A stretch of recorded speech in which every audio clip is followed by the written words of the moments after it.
Okay, so your GMO greetings, I say everyone for tuning in. Um, for those who are unaware, of course, I'm Ojirafo Kwesi Radnambata Khan, Ojirafo of Akwamu Mine, Amarukai TV Moody Akwamu Nation in North America within Ojira Mine, the purified nation, Afurakani, Afuraitkaitnit people, African Black people in the Western Hemisphere. So what we normally have around this time of year, um, this is after the spring equinox, the balancing point and so forth. And during this time, we have our annual AKYISAN Ancestral Religious Reversion Conference. So let me go over to the AKYISAN page and we'll pull that up just so you can see. We're doing, the focus is slightly different. It's similar, but slightly different for this year. So let me pull that up for you. Okay. Okay, so this is the AKYISAN page on our website. And we talk about what AKYISAN is. We have the flyer, we have video from previous years, so forth.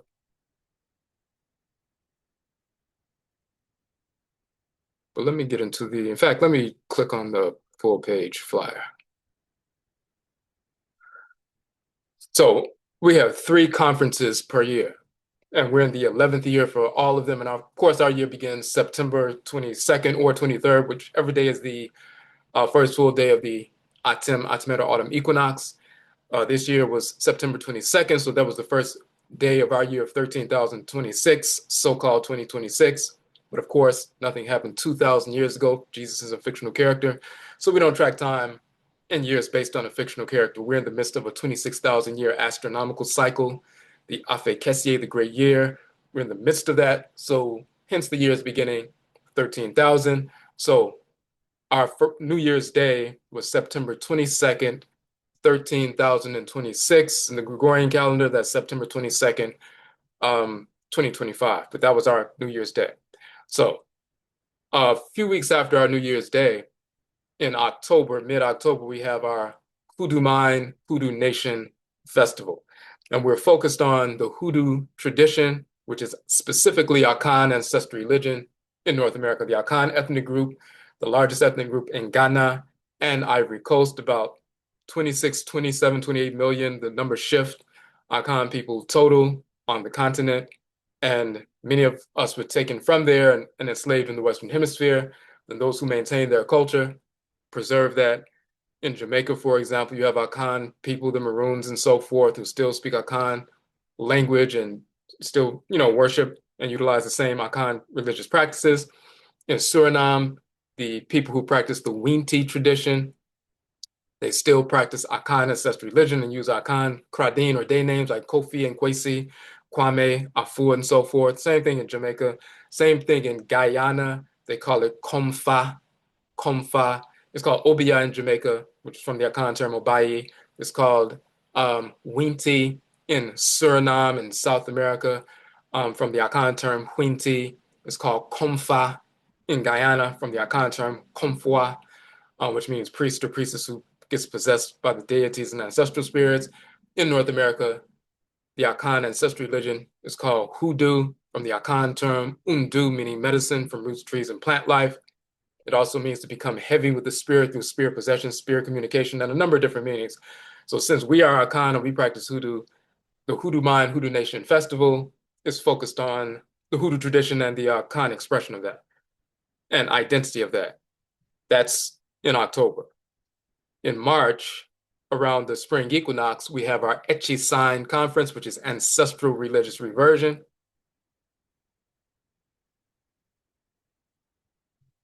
And we talk about that here in the flyer and what ancestral religious reversion is. When you look at the term, Echi means back in the Akan language. Sign means return. AKYISAN means going back or returning back. So we don't convert people, only people who are proselytizing a fake, fraudulent pseudo-religion like Christianity or Islam, Judaism, Hinduism, Buddhism.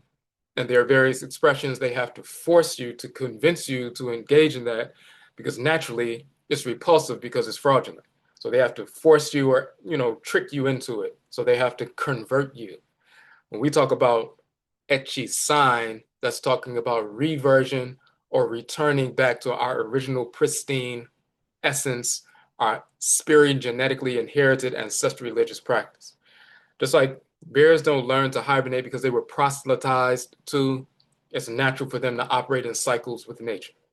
Birds don't fly south, for the winter and return because they were, proselytized to. They follow the natural currents of nature. We live in harmony with the forces that undergird plant life, animal life, mineral life, and so forth. And mineral life includes the planets and the black substance of space and the stars and so forth. The spiritual forces that govern all of creation are the Abosom, the deities. They also call Orisha in Yoruba, Abosom in Akan, Voodoo, or Vodou in Ewe, various titles, Arusi and Igbo and so forth.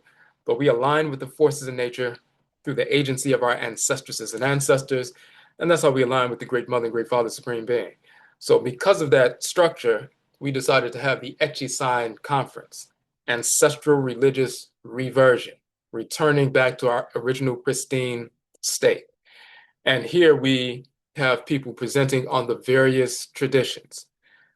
Hoodoo in North America is Akan, Voodoo, which is Ewe, Juju, which is the Yoruba tradition in North America, Wanga, which is the Ovambo tradition, Ngangan or Gang, which is the Fang tradition, Gri, which is the Mende tradition, the Gola and Kisi traditions, which are pronounced Gullah and Geechee traditions. Now we also have the Juk tradition, which is the Igbo tradition, and Juba, which is the Congo tradition and so forth. So the various traditions preserved in our blood circles. Hold on a second, just trying to admit people. We have that represented. And we'd have people coming and, presenting different, doing different presentations on their expression of ancestral religion. And we also show that the reason why Etchi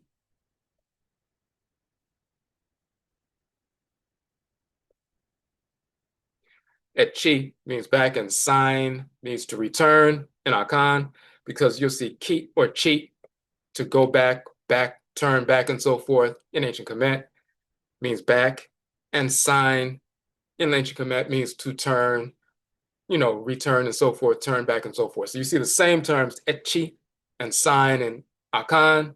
You see chi and sign in ancient Kemet. So this is not an Akan term, it's a global term for Afurakani, Afuraitkaitnit people, especially Black people in North America.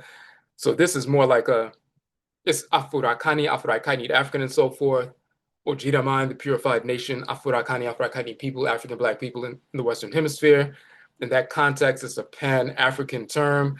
And this conference is that. But when you say Afurakani, Afuraitkait, meaning African, you're talking about all Black people wherever we exist in the world. We just have different expressions. So we talk about that, and we typically have people presenting on these different expressions of ancestral religion. In fact, the very first AKYISAN conference that we had ended up resulting in our first documentary film over a year later. So the very first AKYISAN conference was in 2016, so-called 2016. 2 years later, we released our first film. And that is Amarukafo Adebisa, African American Ancestral Divination. And those of us who are in the film, Mama Mawusi Ashakir, who's on the left in the white, out of Cincinnati. Hold on 1 second, someone's trying to get in. Okay. Rakik Kajara Neya Nebethed in the red, who's based in Georgia. Sashat Tut Ankwajet, who's based in Florida. Voodoo Queen Kalinda Laveau, based in New Orleans. Myself, based in Chicago and so forth. I went to different parts of the country, filmed people who are practicing different expressions of ancestral religion. Mama Mawusi, which is Juju, which is Yoruba in North America. Rakik Kajara Neya Nebethed, the Ngangan tradition or Gang tradition, which is the Fang tradition of Gabon in Cameroon, that's preserved in North America as the Gang or Ngangan tradition, which Ngangan means a ritual healer and so forth, just like Nganga in the Congo, you have Ngang or Ngangai, and Fang. The Wanga tradition, which is part of the Gullah constellation, Sachat dealt with that and the divinatory systems that were preserved. Voodoo Queen Kalinda Laveau out of Louisiana, New Orleans specifically, she talked about, the Ewe tradition in North America, which is voodoo. And of course, I talked about the hoodoo tradition, which is Akan. So we had Yoruba, Fang, Ovambo, Ewe, and Akan preserved in North America. So the presentations that we do, and all of us presented in the first AKYISAN conference here in Washington, D.C., some in person. Kalinda and Mawusi sent in something, video, because they were going to come, but then they weren't able to make it, so they sent in videos. But then eventually, a couple of years later, them as well as Kajada and Sachat and myself, we all did this film. So in that context, we're talking about a quote-unquote Pan-African or all Afurakani, Afuraitkaitnit people, showing that our cultures, there's a cultural continuity. There's a foundational structure, the Great Mother, Great Father, Supreme Being, the deities, the organs within the Great Divine Body, and those organs that regulate the body, just like your organs are children of your great body. They are smaller bodies, children of a great body, which is you. Those smaller bodies, the heart, lungs, spleen, pancreas, and so forth, regulate order within your body. And then they give birth to smaller bodies, which are the cells, heart cells, liver cells, pancreas cells, and so forth. And when the cells serve their parent organ or parent quote unquote deity, those cells are serving you, the great being, at the same time. And we, as Afurakani, Afuraitkaitnit people, are cells within the great divine body of Aminet and Amen, the great mother, great father, supreme being, who have different names in our different cultures. And when we align with the parent divinity or organ that governs us, the parent Abosom, parent Orisha, parent Vodou, we're also aligning with the great mother and great father at the same time. So we have that cosmological structure that's constant across Afuraka, Afurakai, wherever we go in the world. And we highlight that in the AKYISAN conference, and that film was an expression of that. And we will be screening this film and our other Hoodoo film and the new film that's coming out and other films at our Kanche Conjure Film Festival this fall in November. We're going to talk about that a little bit later. But so with the AKYISAN conference, that's what we're dealing with. The various traditions, specifically in North America. So yes, there's the Yoruba tradition in Cuba, Lucumí. There's the Yoruba tradition in Brazil, which is Candomblé. There's the Vodun tradition in Haiti. There's the Obia tradition, as we said, in Jamaica. There are a number of different, everywhere we went, we have preservations of our ancestral religious practices. For our AKYISAN conference, however, we wanted to highlight those traditions we preserve specifically in North America. Other people have conferences about their traditions. There are Orisha conferences and Lucumí traditions and Haitian Vodou conferences and so forth. We wanted to highlight what our people preserved over the past 300 plus years, because many of our people think we didn't preserve anything. And in order to practice ancestral religion, we have to go and travel to the Caribbean or travel to South America or travel to the continent and bring back shrines so that we can be validated in practicing our ancestral religion, because without going to someone else and being validated, we think we can't practice anything because we've been conditioned to believe falsely that we didn't preserve anything, which is totally inaccurate. So we highlighted that. And that goes into what we're going to talk about today, is actually feeds into that. So it's a little bit different. Instead of having a number of different presenters from different groups presenting, which we'll get back to that as well, today we want to focus on the principle, that unifying principle. And we brought it up with regard to locative identity over a decade ago. We've been talking about this, but we wanted to crystallize that. We're talking about an ethnic designation for Afurakani, Afuraitkaitnit African Black people in North America, specifically an ethnic identifier that pulls all Black people, specifically born and raised and coming from the United States, descendant of those who were forced into the United States during the enslavement era, and those who preserved their traditions, waged war against the whites and their offspring through the power of hoodoo and juju and voodoo and so forth, forced the Civil War to come into being, forced the end of enslavement, built independent Black towns, hundreds of them before and after enslavement, built over 100 historically Black colleges and universities, built millions of businesses and so forth. And we're still, fighting and striving and so forth. We want to talk about our people specifically in North America as a unified collective that's a unique expression of Afurakani, Afuraitkaitnit identity. So we've known about this etymology for over a decade, at least about 14 years ago when we discovered this, but it's time to talk about it in context. So as you can see here, and for those who are unfamiliar, I've written to date 31 books. We'll look at some of them today. We've done the documentary films, we have an educational institution and so forth. The first book I published was 28 years ago, the Ubin Shang and so forth, and we've been doing that ever since.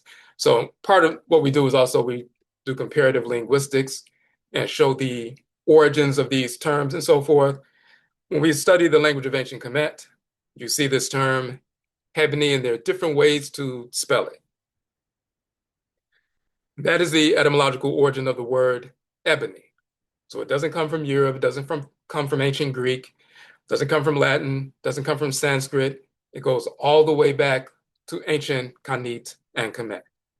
So Ebony is that term, and it's ebony. Now,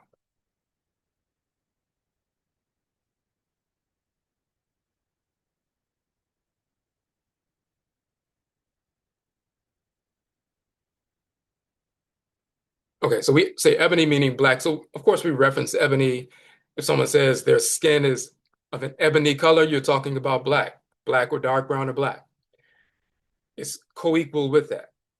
We say ebony meaning black or dark references the black hardwood native to central and western Afuraka, Afuraitkaitnit, that dyospyros crassiflora, the Gabon ebony. This is an image of a Gabon, talking about Gabon and central Afuraka, Afuraitkaitnit, that country where the Fang people are dominant. That's one of these trees, one of the Gabon trees, the ebony trees and so forth.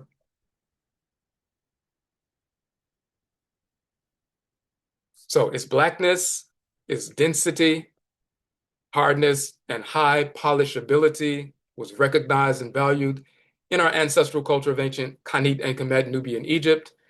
So in ancient Khanit, Nubia, which is also Kush and so forth, they were suppliers of that black ebony wood to Kemet, and it was highly valued and highly prized and so forth as a strong and durable wood and so forth. As we said here, high polishability and so forth. It was a luxurious wood and so forth, and it's been used for thousands of years. Now, but those qualities, that hardness, black density, hardness, high polishability, also defines the unique collective of Afurakani, Afuraitkaitnit people who have blended ancestral blood circles in North America as a result of forced migration during the enslavement era.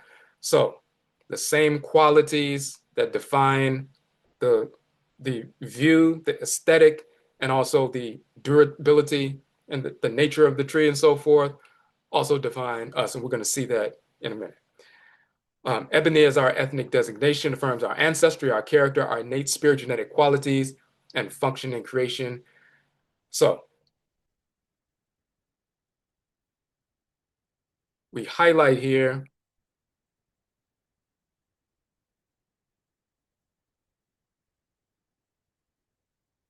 this term locative identity.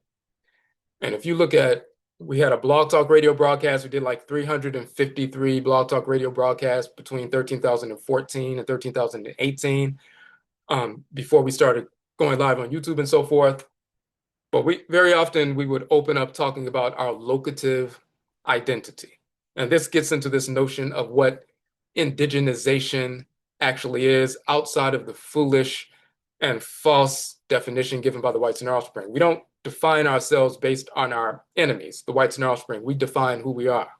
So when we talk about what indigenization is, from a real perspective, from the original perspective, from the original people, not non-indigenous individuals, when we talk about what that means, we've always understood that just because someone comes to a place first, that doesn't mean that they're indigenous to the place. That just means they came to the place first. Now, of course, Black people, we began in Afuraka, Afuraitkaitnit, Africa, migrated into Southern Europe and the Near East and Asia and India and so forth over 60,000 years ago, Australia, Eastern Asia and so forth, all the way into the Western Hemisphere thousands of years before non-Black individuals existed on Earth.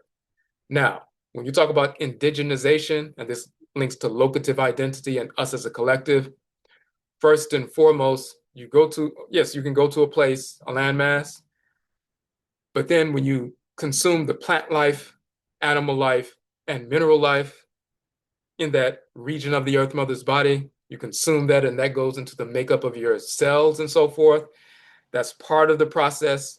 But the key is when the spiritual forces that animate the river in this new region, so if you migrate to a new region, thousands of miles away from where you originally are from, the rivers, the mountains, the land, whether it's black soil, red soil, whether it's the desert, whatever it is, the regions, that region of the Earth Mother's body, the way you indigenize yourself to that region of the Earth Mother's body is not only consuming the plant life and mineral life and for food as well as medicine, but the spiritual forces that animate the rivers, animate the streams, animate the mountains, animate the land.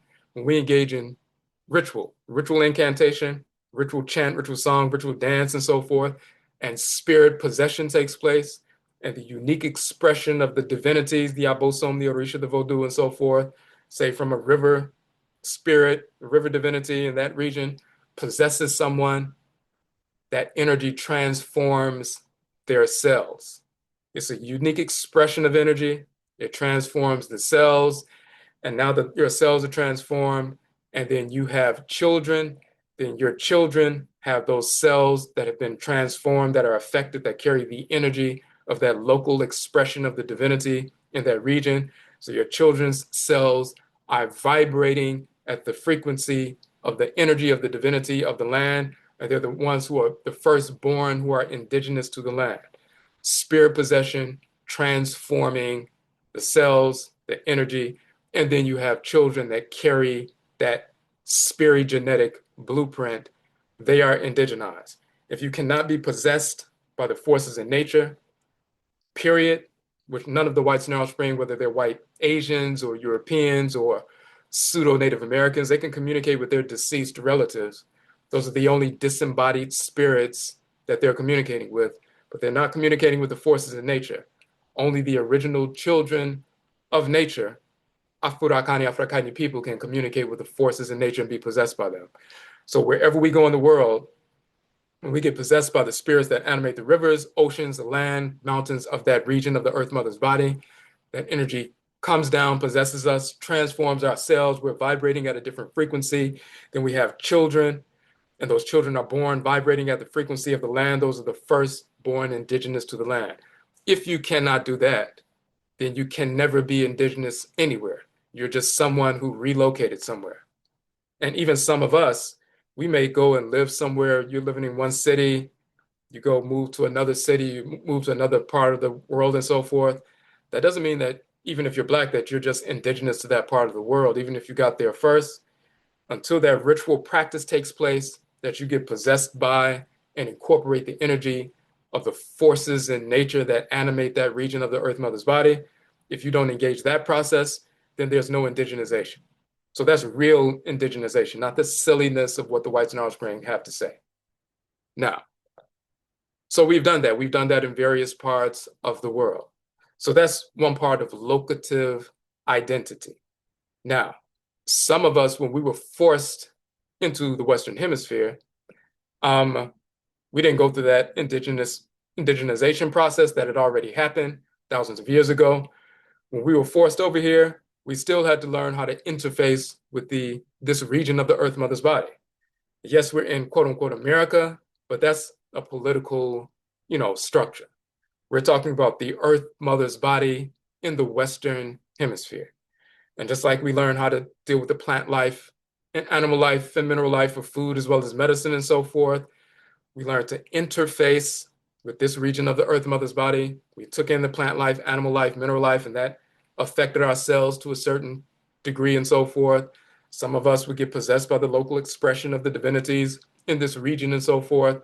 But what we did when we were forced over here, sometimes we were forced to, and sometimes, of course, we did it on our own. We blended ancestral blood circles.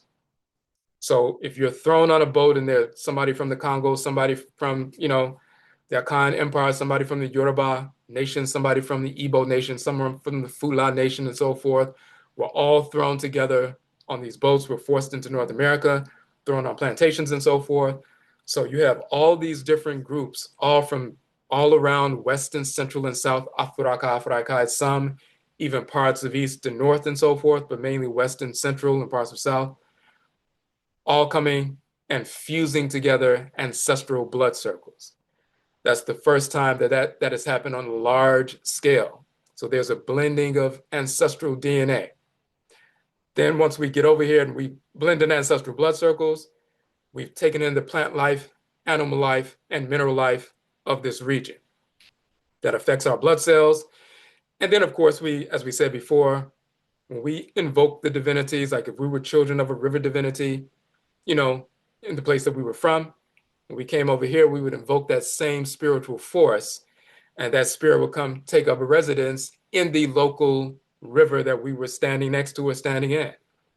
If we were a child of a mountain divinity and so forth, and we come to the mountain ranges and, we're Tennessee and into North Carolina and all of that, and we invoke those spirits, the spirit that governed us for all of our lives and so forth would take up residence in this region of the Earth Mother's body.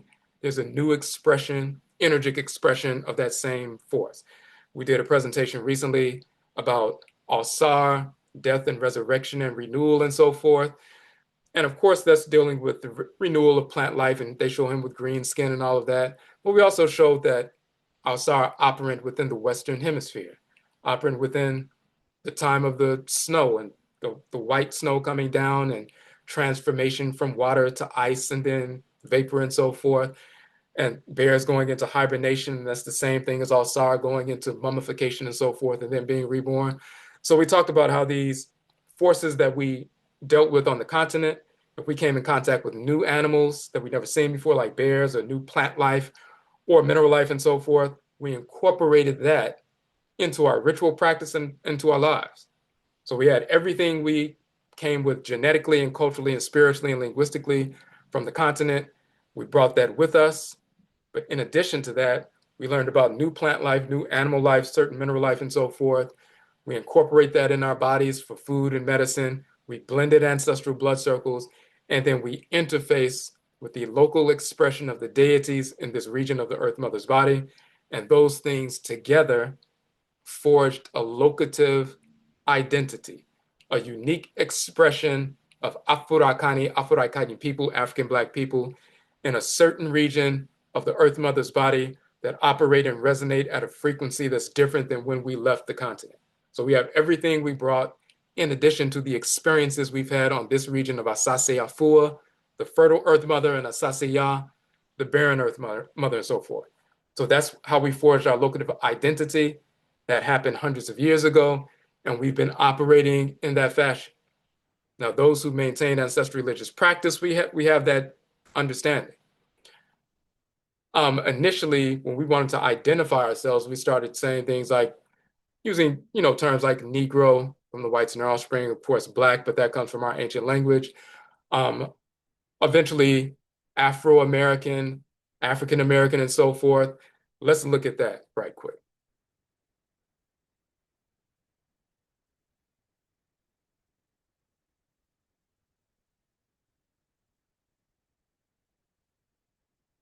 This is important. So when people talk about, and they mispronounce or misquote this regularly, that Jesse Jackson created the term African American in the 80s, and we started following him, which has always been silly. People who know just a little bit of basic trustery know that's silly. And you have people who are pretendians, like Black pretendians, pretend Indians, mentally ill individuals who want to pretend like they're Native Americans and they didn't come from Afuraka, Afuraitkaitnut, Africa, because they're still suffering from self-hatred. So now, no matter what they say, if they call themselves, they can say FBA or ABO or whatever they want to say. If they're pretending that they're not Afurakani, Afuraitkaitnit people, African Black people, and they're pretending like they're Native Americans, that's simply an expression of mental illness. Because deep down inside, they know that's not true, but they've incorporated that self-hate so much that they want to disengage and disidentify from Afuraka, Afuraitkait, Africa, and pretend like they're descendant of people who just came out the earth in the Western Hemisphere, which is silly. So, but some of them will use that as well. This false idea that Jesse Jackson came up with the term. If you look at the origin of the term, and this is a good pamphlet, a sermon that you should read this, the first recorded use of African American by a Black man, 1782 in Philadelphia. April 1782. And it says, Sermon on the Capture of Lord Cornwallis by an African American. This is the actual document. That's, 1782. So we've been using that term ever since. And when you read through the sermon, he's talking about, what was going on at the time, the wars and so forth, and some of the Black people who joined the Revolutionary War, some Black people joined alongside the British and so forth. And he's just talking, he's doing the sermon, but he's talking about what's happening at the time. But the key is we've been using African American since the quote unquote 1700s. So anytime you hear someone say that Jesse Jackson made up that term in 1988, what he did was advocate for the use of the term in the 80s. He was like, instead of saying, Afro-American or Black American or Negro and so forth, we should start using African American. He wasn't the first person to say that. There were already Afrocentric people, African-centered people who had already been saying that we should be identifying ourselves as African. He just jumped in front of the parade and acted like he came up with the idea. Hold on one second.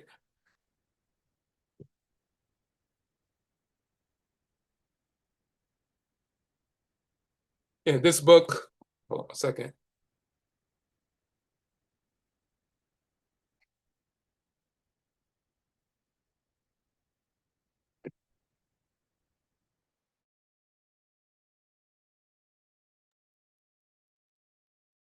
Just to show you real quickly,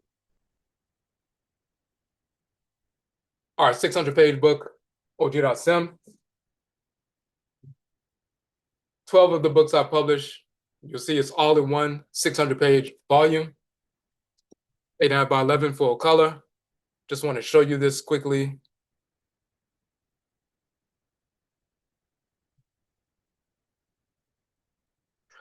We published the book Afuraka, Afuraitkait, The Origin of the Term Africa. I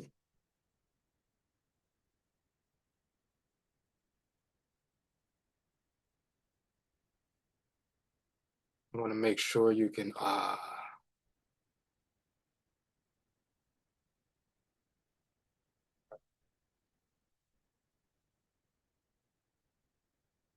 okay.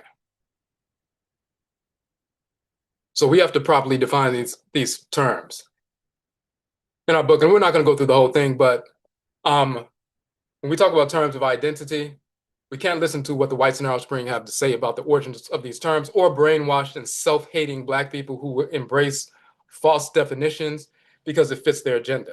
So when they say Africa was named after a white man, Scipio Africanus, or has Arabic origins of Sanskrit or Greek or Latin and so forth, pure stupidity.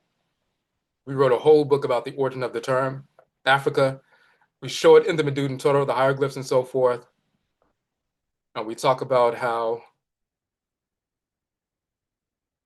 Ra, the creator of the universe, is called Afu-Ra. And then Ra'et is called Afuraitkait, the creator and creatress. And then you have the term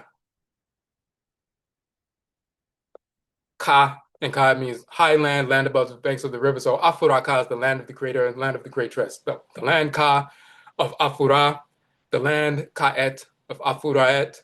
So we go into detail about that. Another term that we show the origins of in the book is the term Black. And one of the 12 books that we have in this volume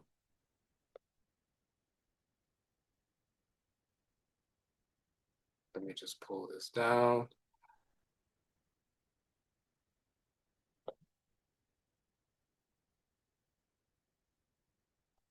One of the books that we have in the volume is the book that we wrote, small book, More Means Dead, because, you know, a number of our people started getting involved with this silly movement called the Moorish movement, trying to identify ourselves as Moors, which is pure stupidity. The term Moor actually means dead, physically dead, spiritually dead, and socially dead, mentally dead, and so forth. So it's idiotic to try to identify yourself as that. But our people who were brainwashed with Islam and other pseudo philosophies got involved in that. So we show the origin of the term, but in the context of that, they would say that the term black means, you know, death, and more foolish etymologies, pseudo etymologies. So we actually define and properly define the term black as well. And we show its etymological roots. And in our original printing of this book years ago, when we first printed it, we didn't have this section in it. But when we did the 600-page book and added More Means Dead in the 600-page book, and you can order this online, we'll show you that at the end. We included this portion just so our people can see.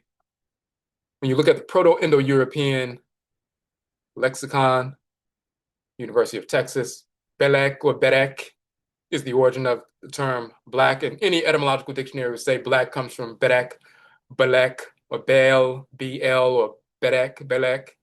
And it means to shine, bright, glisten, and also to burn, and so forth.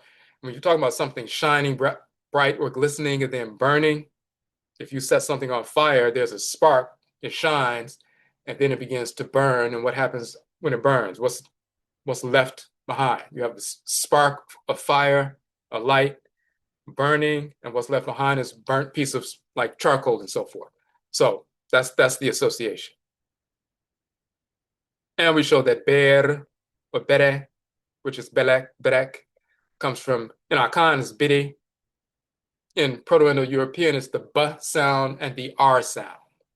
They stick an e in between the consonants to facilitate the pronunciation, but it's the b sound and the r sound. Bara or bala, rolling r or l, bara or bara, barek, belek, and so forth. In Akan is bidi, bidi, which means black or dark. That comes from ancient Khanit and Kamit and the cosmology. Bidi, bidi, reduplicated the pyramid stone, pyramidal top. This is the black stone. When you look at the cosmology of Kemet, on the top of the pyramid, there's a black capstone. This is one of them in the museum. You go to the museum in Cairo, you will see that. They talk about the solar disk penetrating that black stone. They also show the great Bennu bird flying across the landscape. That is a sacred animal totem of Ra and Ra'ed and Atem and Atemet and so forth. And the Bennu bird sets upon the primordial mounds that rise up out of the river. And that Bennu bird is the solar bird that's akin to the sun setting on the western mountain range in Kemet. And once the sun sets and penetrates the earth, that's akin to a fireball penetrating the first mound of earth, firing up the first mound of earth that rose up out of the water, burning it, hardening it, and making it a solid place and so forth. So the first landmass that broke through the surface of the water was the first hill, the first Ka and Kayat. And when the solar disk penetrated that first pointed landmass and so forth, it fired it up. There was a flash, bere, flash to shine bright, and then a burning bere, and it became the bere stone, or the bear stone, the bri stone, and so forth. Bere, berek became berek, and later belek and black, and so forth. But there's a whole cosmology associated with that. So that term comes directly from us. Afuraka, Afuraitkait comes from directly from us. Africa comes directly from us. So when we talk about African American and so forth, we were already using that terminology, but we didn't know, back in the 80s and 70s, the actual etymological origin of the term Africa coming from Afuraka, Afuraitkait, and so forth. But we put that information out there, work out. Now, let's switch over.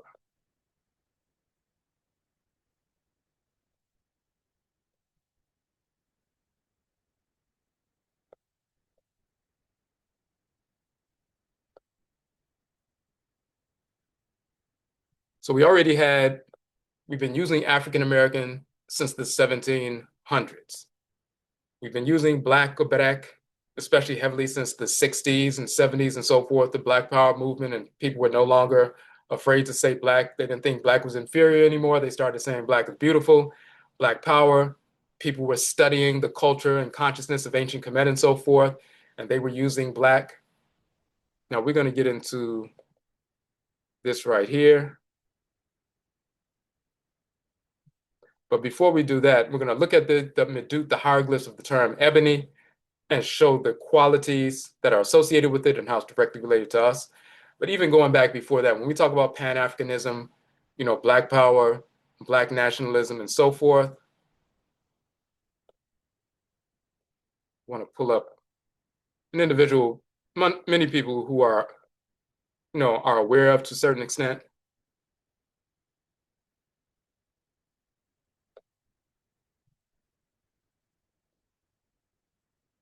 So this is Martin Delany. So Martin Delany was a contemporary of Frederick Douglass. Frederick Douglass was an integrationist. Eventually, he ended up at the end of his life marrying a white female and so forth, sold out and so forth. But he was an integrationist. Martin Delany was a separatist, a Black nationalist. They consider him the grandfather of Black nationalism. Him and Frederick Douglass actually worked together. Frederick Douglass said that while every day he would get up and thank God that he was a man, he was made a man, he said Martin Delany would get up every day and thank God that God made him a Black man, because he said Martin Delany was focused on his Blackness and his pride and his people. Martin Delany is considered the grandfather of Black nationalism and Pan-Africanism, living in the so-called 1800s. He also went to medical school. He was accepted into Harvard, then they put him out because of racism and so forth. He was making deals with people in Afuraka, Afuraitkait to establish land so that our people could relocate. And in the process of doing that, the Civil War broke out. So he was trying to say, hey, we need to establish an independent, sovereign state on the continent for Black people so we can leave America, go here and build our own nation. And he was working with people in the West and Central, mainly West Afuraka, Afuraitkait, to do that. Then the Civil War broke out. He became a general and so forth. He was like, we need to join the war effort to end enslavement in North America totally, but he was still focused on, after that, Black nationalism, Pan-Africanism, and so forth. So, but as a physician and a historian, he wrote a book. He wrote a couple of books. One was talking about that, going to the continent and establishing our own thing. One of them was a small book, this one called The Origin of Races and Color.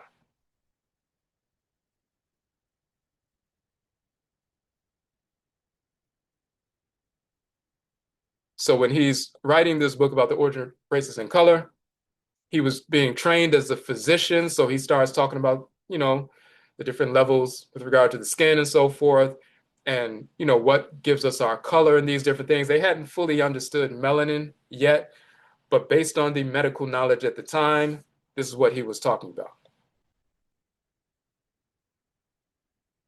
But what's important about that is once he goes beyond talking about, that, then he starts talking about the origins of civilization. And let's look at a portion. So he talks about the creation of man. He was, he studied the Bible and everything else, but then he started talking about the family of Noah and all of that, the origin of races, how color originates. But this is the portion right here, the progress of the races. And this is when he gets into, even though the Bible is talking about these different things and pointing to certain things, he starts talking about ancient Kemet and Khanit, Egypt and Nubia and so forth. And he starts saying, we are the ones who established civilization. Black people were first on earth. We established civilization before the whites and their offspring did and so forth. We built the pyramids and all of that. He starts quoting from some of the ancient Greek writers.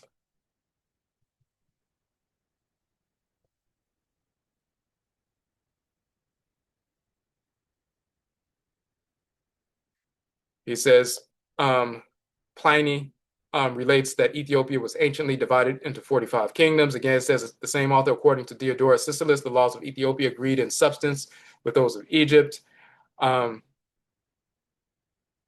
Diodorus Siculus tells us that Ethiopians valued themselves upon their being the first nation that had a religious establishment. They believed that for this reason, their sacrifices were more acceptable to the gods than those offered by any other people. And then they talk about how the Ethiopians were first and they sent out a colony of theirs up north, and those became the Egyptians and so forth. So he starts talking about how we established civilization.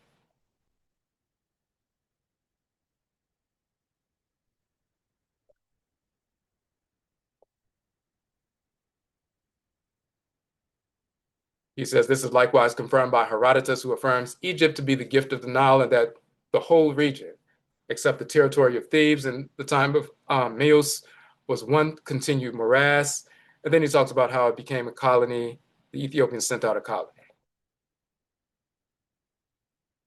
As the Ethiopians agreed with the Egyptians in most of the laws, their splendid funerals, the deification of their princes, the several colleges of priests, circumcision, and in fine, most of their sacred and civil institutions, it is highly probable that the same art, science, and learning, as well as religion, prevailed among both nations.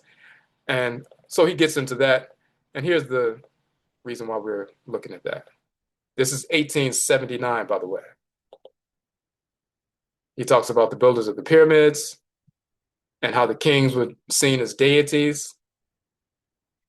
And then he starts trying to translate the Medut and Toro, the hieroglyphs. This is 1879. He was looking into this. He printed this in 1879, but even prior to that, even prior to the Civil War, he's looking at the Medut and Toro. So the individual who is considered the father of Black nationalism, the grandfather of Black nationalism and Pan-Africanism, this is before anybody else, before Garvey, before other individuals. He was talking about the origin of the races, that Black people are first. We established civilization. We are the source and so forth. And talking about ancient Kemet and Khanit, Egypt and Nubia and so forth. And then he starts talking about translating the Medut and Toro, the hieroglyphs. You'll also find that Norbert Rilliot, who dealt with sugar refinery and so forth, enslaved in North America, but he was born free, but there was slavery in North America. He went to France, he came back. He was a free person of color. He was working on sugar refinery and all of that and became famous for that. So when you read Black History Month and Norbert Rilliot, in fact, let's just real quick show you that.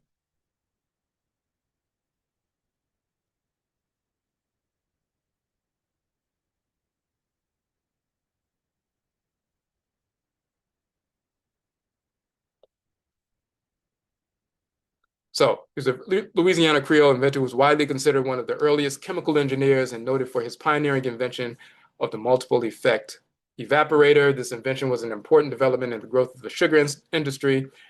Rilliot, a French-speaking Creole, was a cousin of the painter, was that Edgar Degas and so forth. But sugar refinery was the big thing. So any Black history book, they'll talk about him as one of the early inventors of our people. What they don't always talk about is after he was doing that, he was disenchanted with America because it was still super racist and so forth. He ended up going back to France and he started working with the Champollion family to decipher hieroglyphs. So when you look at him, he was born in 1806, transitioned in 1894.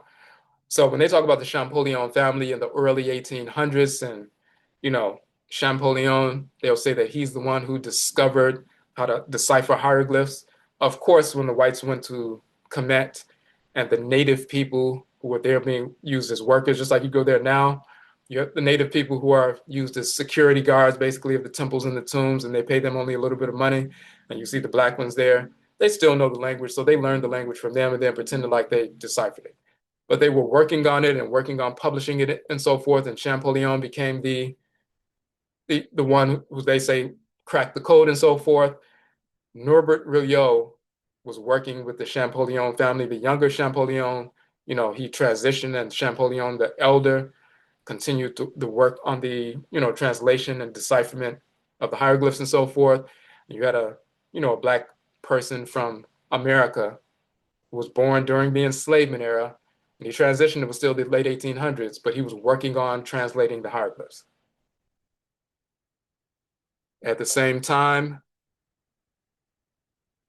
you have Martin Delany, the grandfather of Black nationalism, and he's talking about translating the hieroglyphs and doing his best to try to figure out what these, terms mean. And you'll also see, and of course, he's looking at Amharic as well, ancient Ethiopian language. Then he starts doing some comparisons, talking about the deities and talking about ancestral religion and culture.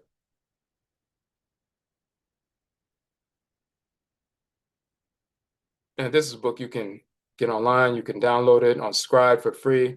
Then he starts talking about certain symbolism and so forth, and certain symbols that he's dealing with. For here, the ram, alafia, lakare, ore, peace, patience, friendship, thunderbolt, imoli, ti orun, light from heaven, aya, oro, you're talking about the wife of thunder, or river Niger, that's talking about Oya and so forth. He was talking about the Orisha and writing about the Orisha in the 1800s. So if you look at him talking about Black people are the original people, they're the foundation of ancestral culture and religion and so forth and civilization. They founded civilization with the first people. Black, as far as your Black skin, doesn't make you inferior. In fact, it's superior to white skin. He's the father of Black nationalism, Pan-Africanism and so forth, deciphering hieroglyphs and talking about ancestral religion, and we need to get back to ancestral religion. The same things that we're talking about now and expanding upon, the early Pan-Africanist Black nationalists was talking about, we're the first, we're superior, we built civilization, we need to go back to the continent and build our own nation. We also need to study our ancient language. We're deciphering hieroglyphs and studying the Orisha as well as the other expressions of ancestral religion.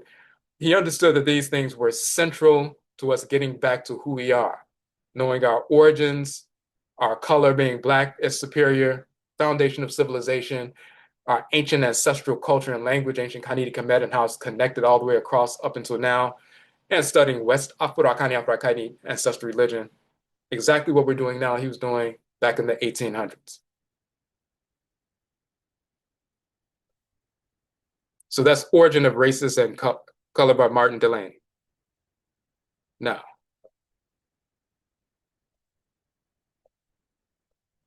so having that background, understanding that we were talking about African American in the 1700s. We were defining ourselves as African back then.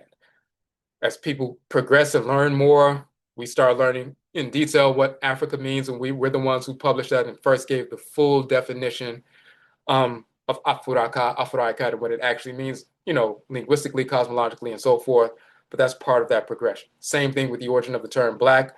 We're the first to show that it's dealing with the that pyramidal structure, the Black capstone that gets fired up when the divinity of the sun penetrates the first primordial mound at the beginning of creation, fires that mound up, blackens it, hardens it, and now we can have plant life, animal life, mineral life, and Afurakani, Afuraitkaitnit, human life operating on that primordial mound that rose up from under the ocean, broke through the surface of the water, became the first landmass of Earth, but first it had to be hardened and solidified, and the solar disk penetrating it with the divinity Atem and Atemet operant within that solidified that landmass.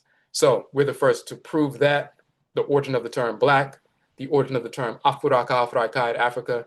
But then we also need to look at our locative identity.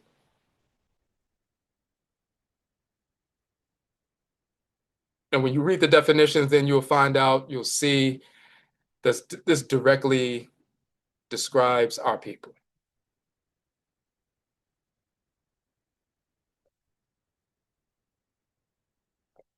So we're going to look at this, etymological origin of the term Ebony. This is volume 1 of the Budge's Hieroglyphic Dictionary.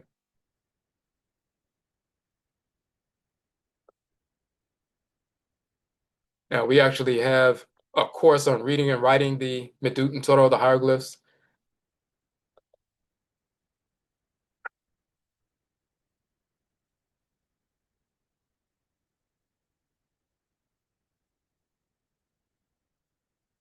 Okay, so when you're looking at these terms, you want to look at the term itself, but you also want to look at the roots as well.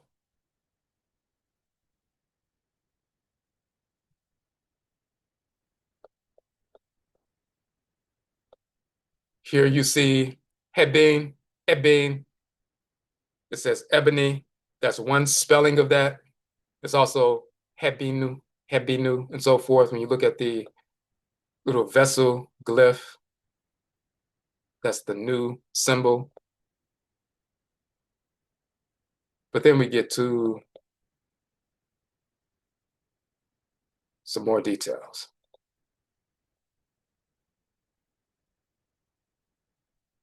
These are various spellings of the same term, multiple spellings. Some Hebin, Hebini, and so forth. So, but you see it says Hebin once again, says Ebony, Hebuda kind of wood, but then Hebony, this is what it has. So you see this plow, this little symbol is a plow, plowing through. When you use a plow and you split the earth and so forth, and the earth opens up and then you drop the seeds. And now you can, eventually you'll have crops and so forth. So you see the plow and so forth. But Hebony, different spellings of ebony trees. Then it says, a related term, coffin of ebony and so forth.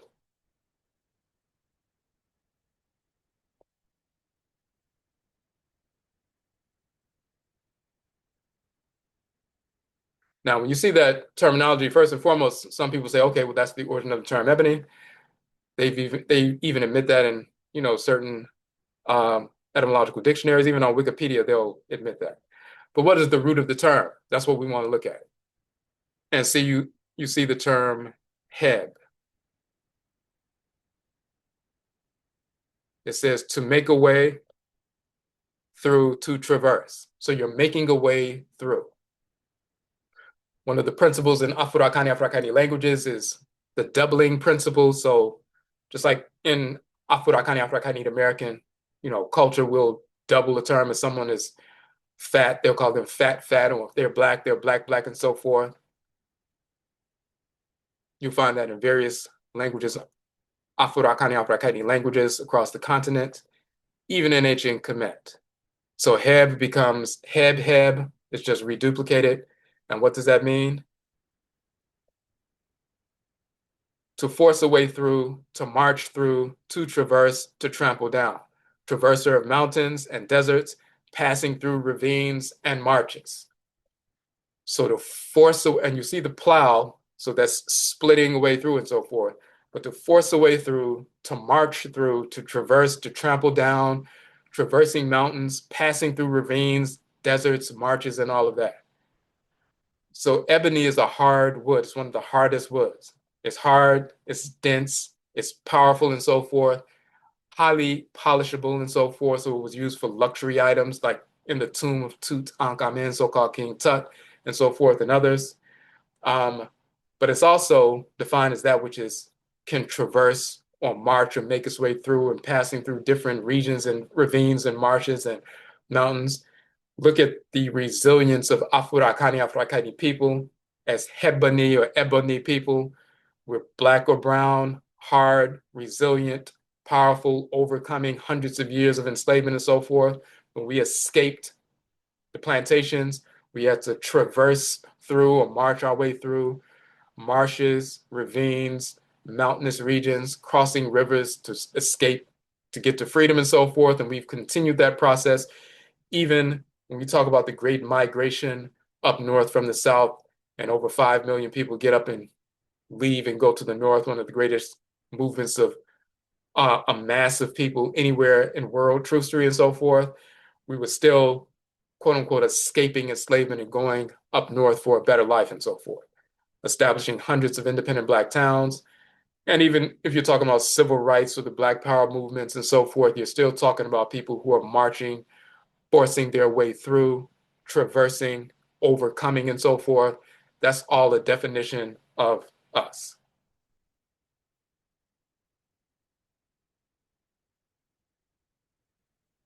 Heb, once again, heb, to drive out pain. So when we're talking about ritual medicine, hoodoo, juju, voodoo, wanga, and gangan, gree, all of that in North America and so forth, that root also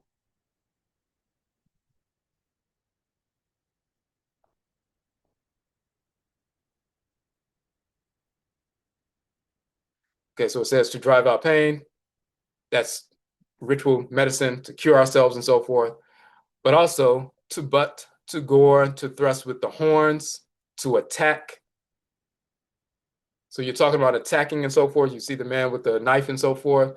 So we talk about this all the time. We use hoodoo with regard to root work medicine to heal ourselves on the plantations, but also to poison and kill our enemies so we could escape. So we have an offensive use for medicine and a defensive use. We have an offensive use for, agricultural tools and so forth to plow and to, cut away the brush and so forth, but we also use them as weapons of war. So heb to drive out pain, that's the healing aspect. Heb to butt, to gore, to thrust with horns, to attack, that is the defensive aspect. And we've used ancestral religion to do that. That's why the whites in our stream would demonize hoodoo and juju and voodoo and so forth. And the only association you have with these terms is evil, because to them, us invoking the deities and evoking the ancestral spirits to become empowered and guided to kill them and free ourselves, to them, they will call that evil because they couldn't enslave us anymore. But for us, that's empowering.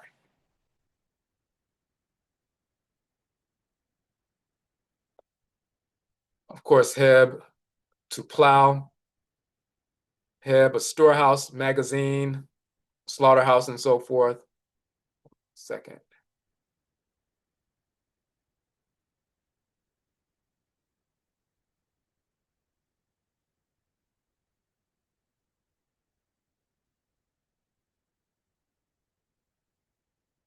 Okay. So Heba, or workshop, Hebai or Hebi, which is a male divinity, the lion god of Dendera, which is near southern Kemet and so forth. And then Hebit is a goddess. There's a male and female divinity that governs this energy of Heb or Hebit and so forth. So there's a male and female force in creation that governs us as a group. Then, of course, once again, another spelling of Hebin, we saw that first.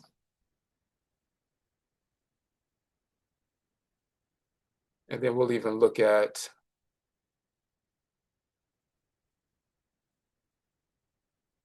one of the other spellings, just so you can see that.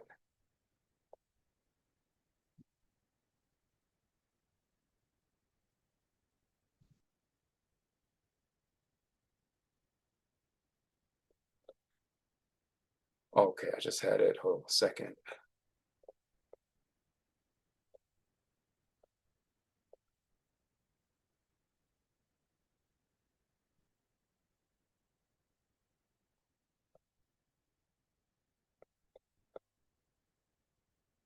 There's another spelling that actually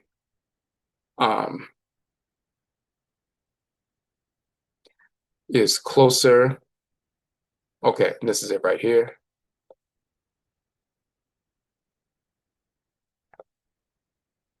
So it's just another variation on the spelling. And instead of Heban or Heban or Hebony and so forth, it's Iban, Ebony. And you'll see that right here. So it starts off with the E, the two reads, which is the E sound and so forth. So we have both variations. We have Hebony, Hebony, and also Ebony, Ebony, and so forth. So either way we spell it, we're still talking about the same thing. We're talking about aesthetically, that which anything that's ebony, that means it's dark, dark brown, or black. So we have the, aesthetically, that's what it is.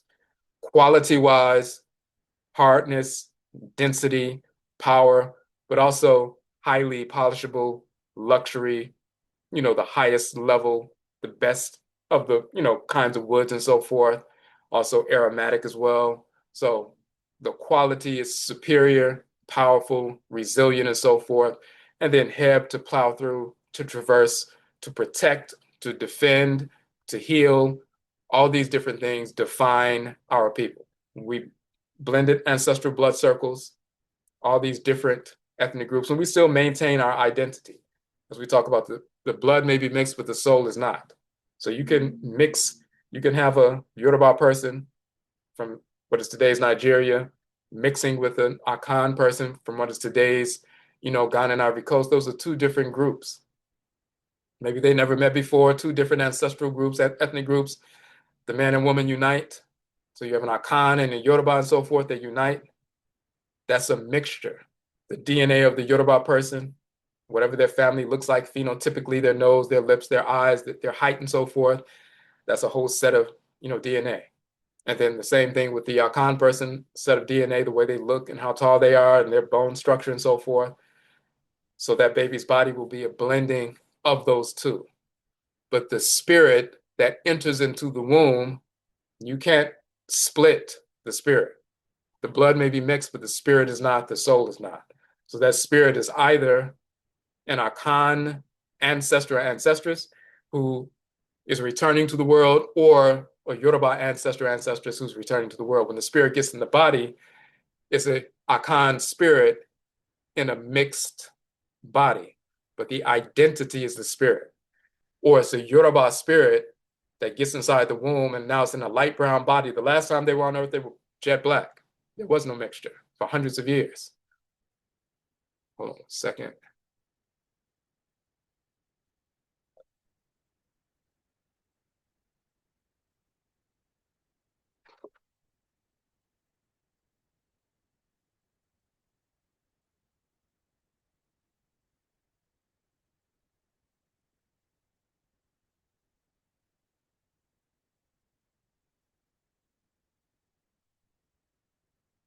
Hold on 1 second. I'm trying to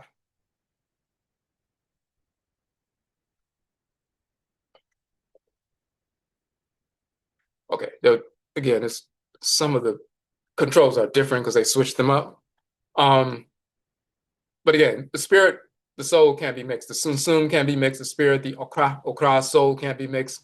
So whether that's with two different people who come together, or if 40 different ethnic groups were thrown together on a boat, forced into North America, sent on plantations, breeding happens and so forth, and different ethnic groups are getting together.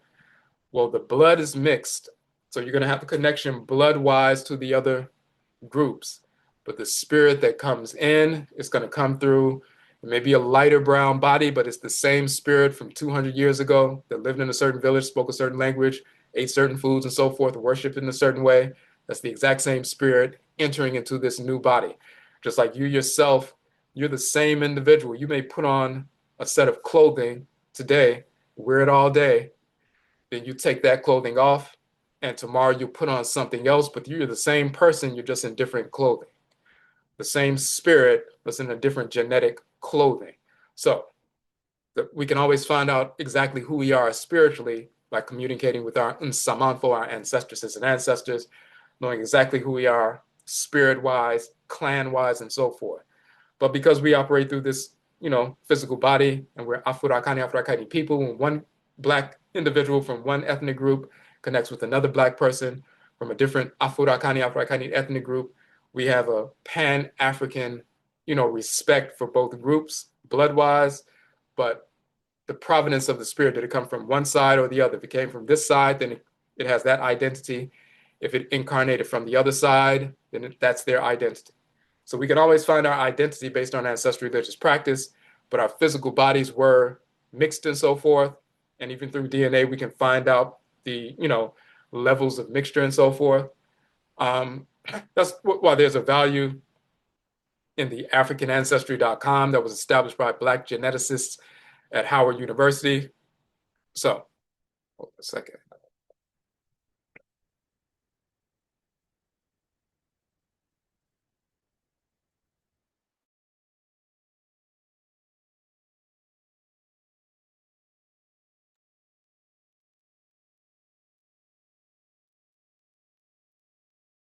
So they started that process, but Europeans jumped on the process later and started Ancestry.com and all these different 23andMe, trying to take the focus away from us. The only people that were interested in DNA tests, years ago were Black people in North America because we wanted to find out where we came from. Nobody else cared about that. So it wasn't of value to them. So, but when we started doing that and Black geneticists figured out a way to start tying Black people back to specific ethnic groups. That caused an uproar because they never wanted us to find out exactly who we came from. Because if we start properly identifying as Afurakani, Afuraitkaitnit people, African Black people, then we start loving ourselves, and then we start realizing that the whites in our offspring are our enemies. And then we start operating in an intelligent way instead of acquiescing to them. We start realizing we need to be in opposition to them. And that changes the entire narrative. But as long as we're brainwashed and full of self-hatred and so forth, or self-neglect, we seek their validation, seek their embrace, seek their, consideration and so forth, instead of recognizing them as the enemy and moving in a different direction, nation building, restoration, and so forth. So they never wanted us to identify as Afurakani, Afuraitkaitnit people, because we would only seek to ultimately see that the only solution is their eradication politically, economically, financially, as well as spiritually and physically from this earth. That's the only real solution. We won't be seeking integration. We will be seeking separation. And then that's the end of their control over us. So they had to keep us in any way away from thinking and understanding and recognizing our Afurakani, Afuraitkaitnit identity. And they use their proxies, their agents within our community to stir up a bunch of misinformation. So all these little pretend Indian groups, and people trying to denigrate the idea of DNA testing.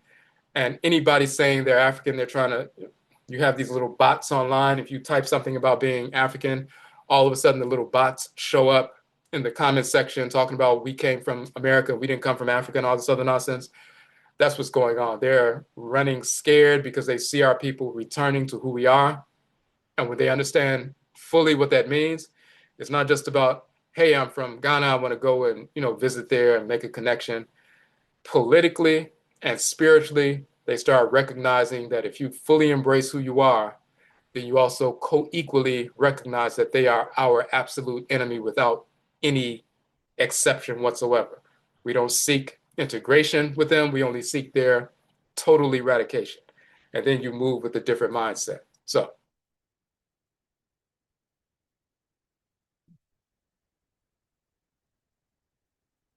okay, so what we're going to do is we're going to actually publish information on this, some detailed information with the etymology of the term ebony, hebony, and so forth, the notion of locative identity, where we came to this region of the Earth Mother's body, blended ancestral blood circles, that's number one, took part and consumed the plant life, animal life, mineral life of this region of the Earth Mother's body that transformed our cells and so forth, became possessed by the local expression of the divinities of this region of the Earth Mother's body.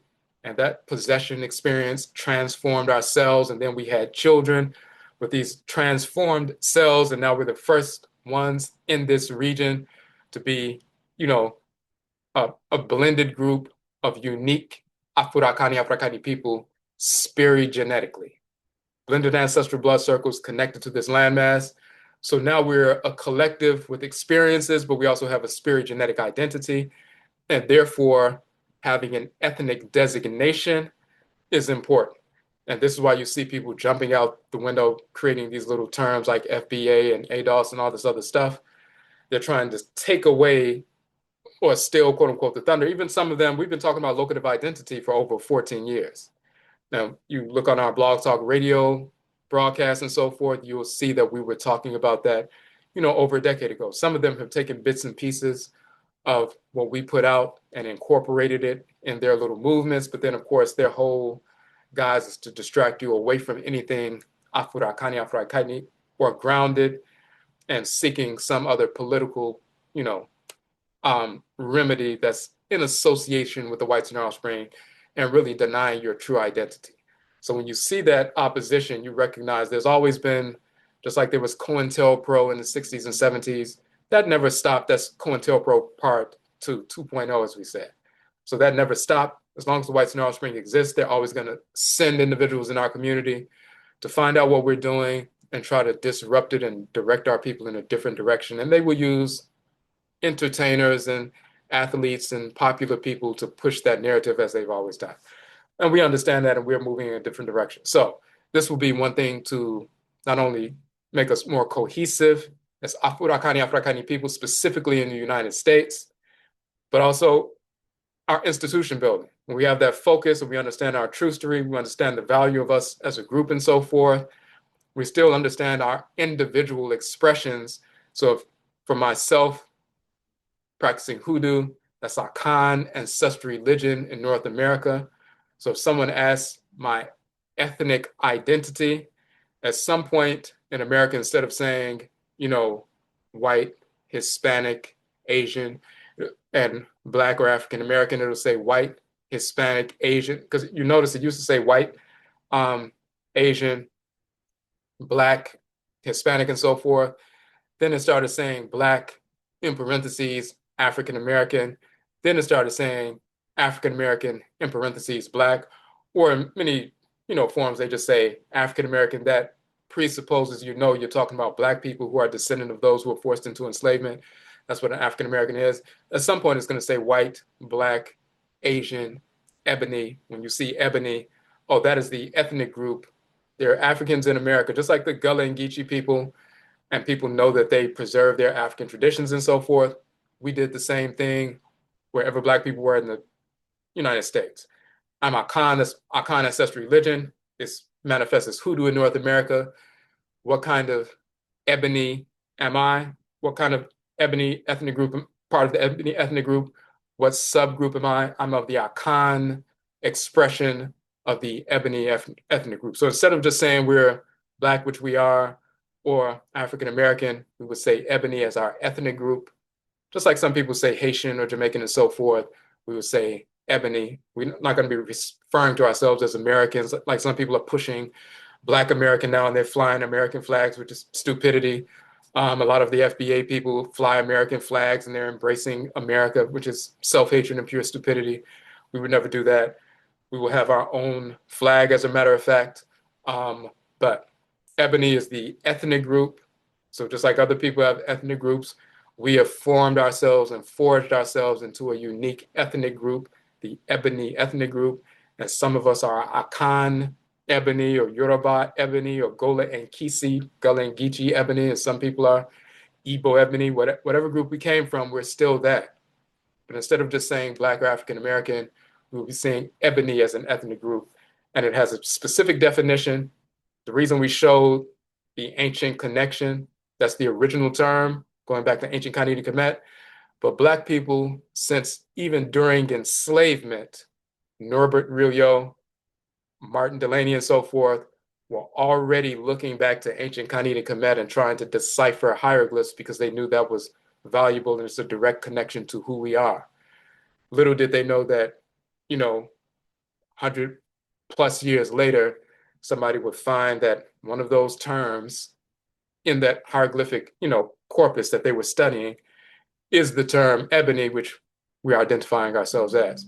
We've always done that anyway. Ebony magazine going back to 1945. They celebrated their 80th anniversary. They used ebony because ebony was a euphemism for Black. So Ebony magazine was Black magazine. And it had to do with what our people were going through and history and culture, true history and culture, politics and, reporting on lynchings and what was happening in the South as well as the North and overcoming racism and protecting our people from that. We were using that for the past 80 plus years. If you look at the language and so forth, we were already using, and people have written books about this, Ebonics. People started, ignorant people within our community started utilizing that term as a negative term. But in reality, when they talk about African American vernacular English, and people have written books about this,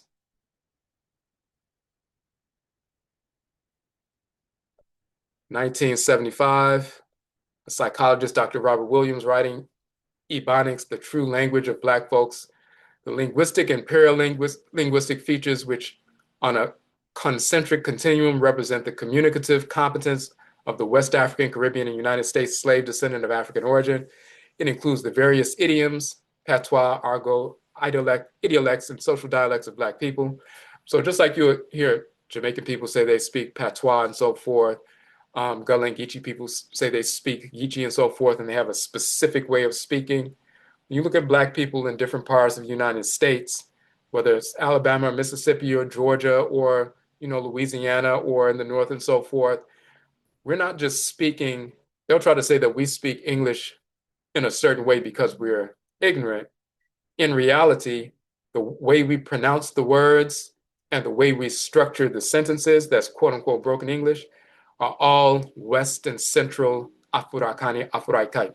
So just like if a Chinese person comes over here and they mispronounce words, you say, oh, they speak like that because they're Chinese, and the way they speak, when they try to speak English, they speak it with a Chinese accent. And when they reverse terms, like instead of saying, I'm going to the store I go and so forth, when they reverse it, that's because in their language, this is how the subjects and predicates operate, and it's different from English. So they're bringing their language and imprinting it upon English. They say the same thing about every other group. They say the same thing if someone from Nigeria or Ghana comes here and they speak and they mispronounce certain words because they have their Ghanaian accent or Nigerian accent and so forth. That's exactly what happened with us. And we continued that. We were Afurakani, Afurakani people, and R came over here speaking in a certain way. Speaking, when we hear the terms, we speak them in a certain way that we're used to, speaking and so forth. We enunciate sounds in a certain way. We're speaking English with a specific West and Central Afurakani, Afuraitkaitnit dialect. And this book proved it, and other works as well. But once again, the white offspring had to swoop down and turn it into something like Ebonics means you speak in an ignorant way, and people laugh when they hear the term Ebonics. Because if people were to look at language and see that even though they think they're separate, that they're speaking English exactly like a Central or West African Afurakani, Afuraitkait person would speak it if they just got here, that proves that we've been, even to this moment, we're still speaking and acting as Afurakani, Afuraitkaitnit people.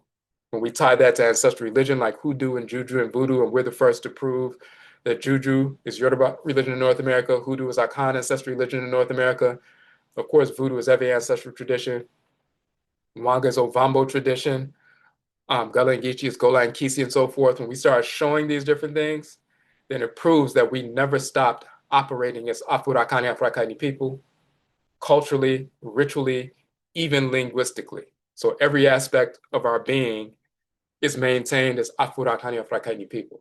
So we have a culture, we have ancestral religion, we have a language, Ebonics and so forth, just like people have their expressions in the Caribbean and South America and so forth, we have ours as well. We have everything that constitutes our cultural identity.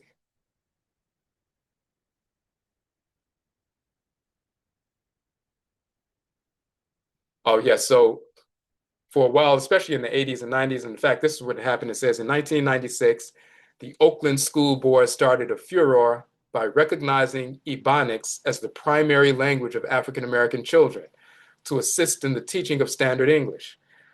So it broke out through all the news and so forth, and all the Europeans started attacking it. They recognized that Ebonics, the term that they decided to use, now people started using African American vernacular English. Now let me show you that real quick.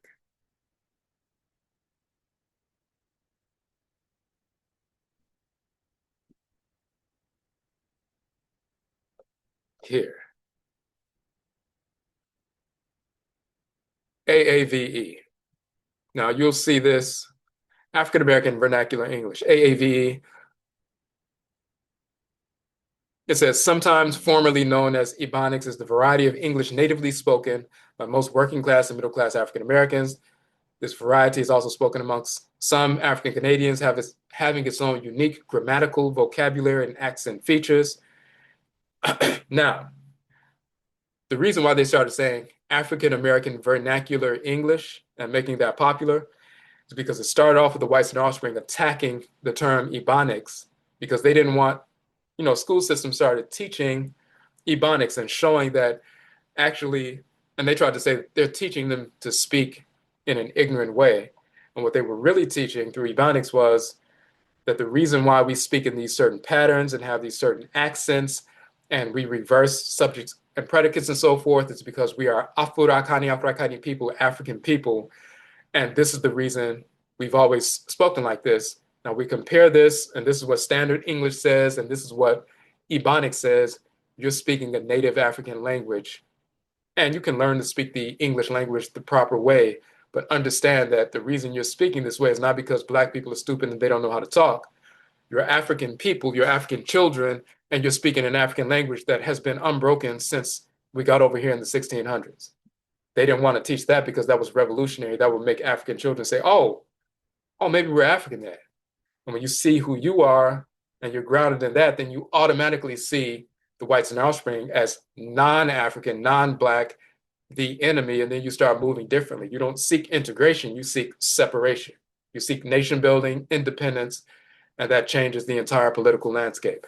So they denigrated the term, and they used entertainers, and specifically Black comedians and other ignorant individuals, to start misusing the term Ebonics to the point where they didn't even want to use the term because it became toxic.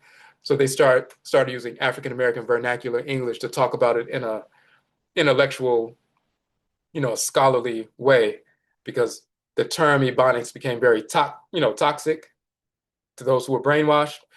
So we're bringing that back. We're Ebony people. We speak Ebonics or Ebonics and so forth. That is our language, the way we processed English through an Afurakani, Afuraitkaitnit lens. So we have our own language expression. Of course, when people say Black people don't have any culture, and the first thing Black people say, well, we have jazz, and all we can talk about is music and dances, and sometimes food, and we think that represents culture. Culture, first and foremost, is your relationship to creation. The foundation of culture is our ancestral religion. Then the cosmology is born out of that, and our culture is born out of that. The way we deal with plant life, animal life, mineral life, other Afurakani, Afuraitkaitnit human life, the way we rear children, the way we approach medicine, the way we approach architecture, the way we approach engineering, the way we approach agriculture is all based on our ancestral religion and our relationship with the divinities. So when you understand your ancestral religion as the foundation of your culture, then everything, including the music and the foods and the clothing that we wear and dances, those are just expressions of how we interface with the forces of nature. That's why the sounds that we generate through music, when we interface with forces in nature that are harmonious, we bring forward harmonious music or painting or dance or song or everything else that impacts billions all around the world, even though they don't like us, but they like the music that we put forward. Just like Delroy Lindo's character in Sinners said, white people like the blues just fine, they just don't like the people who make it. So, we're perfectly fine with that because we don't like them either. So, okay. So we're going to publish, this information in detail, etymological origin of Ebony, the root of the term eb, heb, Ebony, and so forth, the principles that undergird that. When you look at ebony as a holistic, unifying, ethnic designation, even when we look at culture as far as during enslavement and right after, you go from going through that process to eventually we're establishing over 100 historically Black colleges and universities. Now the whites and offspring have been trying to control them and corrupt them and pollute them and so forth in various ways. But that's part of our culture. The various inventions we've done from the early days all the way to heart surgery, open heart surgery, to now with GPS, the cell phone, the PC, all these different things, that's part of our culture, but that's rooted. It's not just we came up with something, that's rooted in our ancestral religious practice communication, even with George Washington Carver, Nana Kwame Afrani, saying he went out into nature, communicating with the spirits of plant life, and then came back and created these hundreds of products. That is how our culture informs science, it informs music, it informs education, it informs everything that we do. So, but we're going to publish this, we're going to go into some detail about it. It's going to end up being a movement. So this, broadcast is the first part of that movement, but eventually people are going to be identifying our entire group with that terminology. Just like people in the past were using Negro, and that's the term that we were calling ourselves, Negro Americans and so forth. for a very long time. And some people said, you know what, we don't need to call ourselves Negro. That's a negative term. We're Black. Black is beautiful, Black power. And then all of a sudden, for decades, we were calling ourselves Black. Black Americans or Black. Then we shifted and gave ourselves a specific identity, Afro-American or African American, showing our origins and our character and so forth. And now we go even further as a specific, there's a collective, specific collective of Africanity in the United States. All of us are Afurakani, Afuraitkaitnit people, so we properly established that and that definition and that origin. And what kind of Afurakani, Afuraitkaitnit person, what kind, will someone say, well, I'm Igbo from Nigeria. I'm Yoruba from Nigeria. I'm Fula and so forth. When someone says, well, what kind of Black person or Afurakani, Afuraitkaitnit person are you? What is your ethnic group? And you say, well, I'm Ebony. They're like, oh, they're from those resilient ebony, hard, powerful ebony, polishable, luxurious ebony, resilient group of Black people specifically in the United States. That's their ethnic group. So that's what we're going to do. We'll have our own identity. We have our own language structure. We have our own, of course, we have our own music and dance and everything else. We have our own educational institutions. We're reestablishing through AKYISAN our ancestral religious practices. That's why we had to do that first. 11 years of having the AKYISAN conference, establishing these various traditions of hoodoo and juju and voodoo and wangan and gangan and so forth, showing who we are, but also that we're all connected as well, so we can work together harmoniously, just like the different organs of the body are different in structure and form and function, but they work together. Same thing with different groups of Black people in America. We could be our different groups. We can be Akan and Yoruba and everything else in North America, but we can function harmoniously, which we must do under the banner and the identity and ethnic designation as Ebony. So we're going to publish that, and you all are the first, listening to this are the first part of that movement. Years from now, when you start seeing that on different forms, and it's replacing or putting African American in parentheses, but Ebony is the ethnic designation, you'll see it started here. Okay, so our Kanche Contra Film Festival is coming up in November. We have a few of those tickets left that are discounted tickets. So we're going to be screening our films as well as new films from independent Black filmmakers in the conjure genre, specifically films about the ancestral religious practices of Black people, specifically in North America, the Ebony ethnic group. So our film's about hoodoo. The other first film was about the various traditions and so forth. We have somebody who may be submitting something on the Gullah and Geechee tradition, a film based on that. We have other films that we're looking at. So we're going to have about 5, 6, maybe 7 films on that day. It's November 7th. So lock the date in.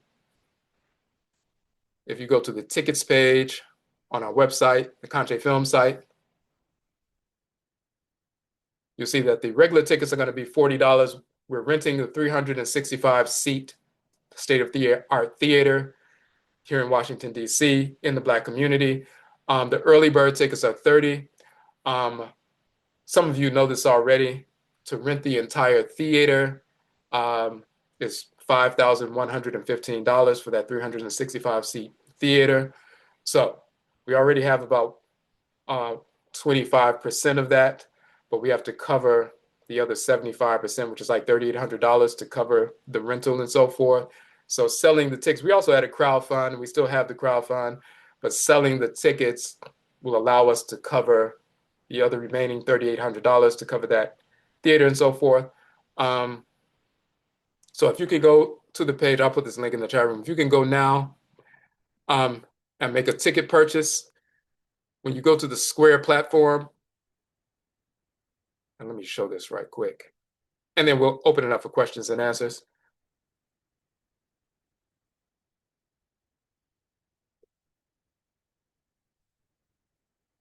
When you go to the Square platform, second.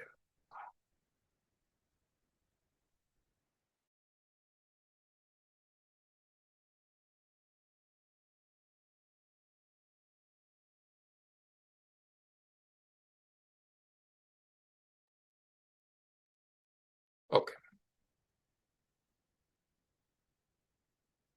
we initially had this as a fundraising page. That's why we have a number of different amounts, but we also combine it with the ticket page as well. So if you choose 30, and that's when you click donate, but that's still purchasing the ticket.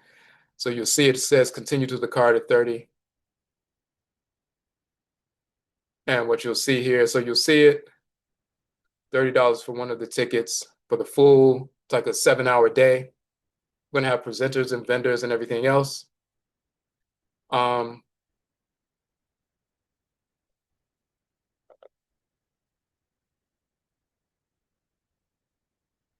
And you'll see here, and this is why we chose a Square platform.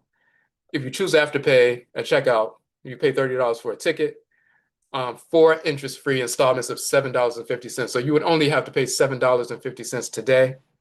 And then every couple of weeks, you have 4 payments of $7.50. One payment of $7.50 today, then 2 weeks later, another $7.50, 2 weeks after that, another $7.50, and then 2 weeks after that, you'll be done. So we chose it that way, so that way you can spread out the payments. If you buy 2 tickets, it's only $15 due today, and the other payments over time. And that way we can, if people didn't have all the funds right now, they wanted to buy more than one ticket, they could do so. And, as we're going further and further, getting closer and closer to the date, we have to cover the rest of the amount. So Yedase to those who purchased tickets already. That helped us to get to the first portion, but we have to cover the other $3,800. So, of course, 100 people buying a $40 ticket, that will cover the whole thing. And typically, very often, people will buy one ticket. If they buy 2 because they're going to bring somebody with them, we have about 310 or 320 left. We had some of the seats set aside for the $30 tickets, but as far as the main price and so forth, we have about 310 or so left. So if 160 people or 150 people bought 2 tickets, one for themselves and a guest and so forth, then we can sell the tickets and we can cover, everything. So,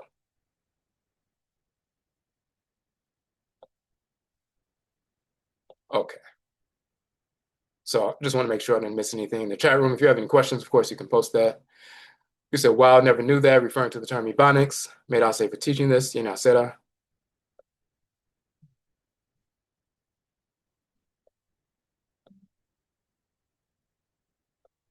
Okay.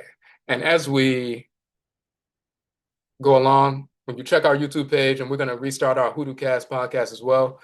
We've been doing some live streams on YouTube. When you see that, and you'll see some of them we've posted on our page. When you keep going back to the Kanche page, there are a couple of new things that you're going to see, including you could advertise your business on the page. But when you scroll down, you'll see that we're adding some of the videos that we've done live. So we're talking about conjure and talking about the cosmology of ancestral religion in North America. We're going to have this one on there. We did a presentation on the juke joint. The origin of the term juke joint comes from the Igbo divinity Joku, or Ife Jioku. Jioku or Joku became Joke or Jiok, and juke joint and so forth. So the goddess who governs the sacred Ji, which is the yam, that sacred crop and so forth, and she's connected to the Earth Mother divinity. And there's great celebrations at the time of the yam festival, harvest and so forth. So when you have a juke where everybody's dancing and singing and it's great merriment and so forth, we've always done that when we invoke the divinity Joku, Joku, paid homage to her, gave offerings and so forth, invoke that spirit. So we talk about the Igbo goddess Joku, that's the origin of the term juke, and that's associated with sinners and so forth. But we have other ones. So anytime we do a presentation, we're going to post it here. So when you continuously check the page, you're going to see new presentations. We just did one on the origin of the haint. When you hear the haint spirits, like in the movie Sinners and so forth, that's a hoodoo term that comes from the Akan term hinti, which describes a specific expression of ancestral spirits and deities. So we go into detail about what the haint spirit is and so forth from the original Akan perspective. In this section, we have a Egua marketplace section, and you can advertise your business You can have a half column ad for $25 or a full column for $35. These are some of the ads right here. The brother Sa, he has the whitejuju.com, and he's talking about juju, which is the Yoruba tradition. As, as expressed in North America, he actually spoke at the very first AKYISAN conference in 2016 in March. So he has his ad here for his business. He just placed an ad the other day. We have a sister who has the Abatum line, which is talking about healing and skin, and she's overcome eczema and so forth from a holistic perspective. But she has a number of different products and so forth, doing great work. She has that. Sister Rakit Kajara Nia Nebuhet with her Raseki, her books on Raseki, which is Kemetic Reiki, so-called laying of hands. When you see laying of hands in North America, healing and so forth, that does not come from church. It comes all the way from ancient Kemet. When you see the laying of hands, you see them laying hands and the energetic hieroglyph floating above the hands, and you'll see like Het Heru in the wave line, hieroglyph floating above her hands and so forth. We've been doing that for thousands of years. So Reiki is nothing new. Her practice is Ra Seki. This is volume 1 of her book. She has volume 1 and volume 2, and she has a number of different books out and so forth. But these are ads. So on this page, you place your ad for your business. There will be thousands and thousands of visitors. It's connected to our ojirafo.com page, which we get about 2.5 million hits per year on average to that page. And that page is connected to this one. So you put your business here. People are going to be constantly coming to the page to get updated on the film festival and what films are going to be there and who's going to be speaking and the new videos that we post on different aspects of ancestral religion and podcast episodes. So people are going to constantly come and see your business on the page. So it's only $25 for a half column, $35 for a full column. It'll be there throughout, all the way through November.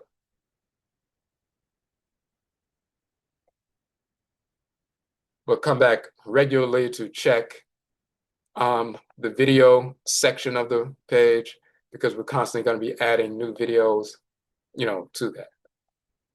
And you can watch the ones we published talking about the Conjure Film Festival in detail and all of that we've already done.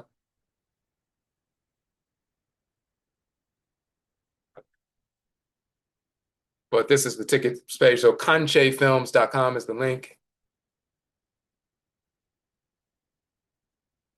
Okay.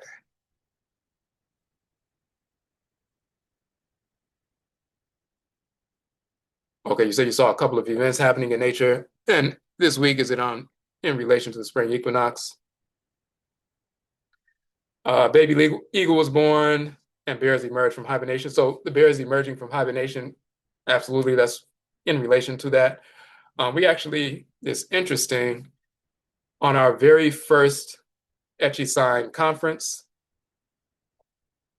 when you mentioned the eagle being born and so forth, let me show you this.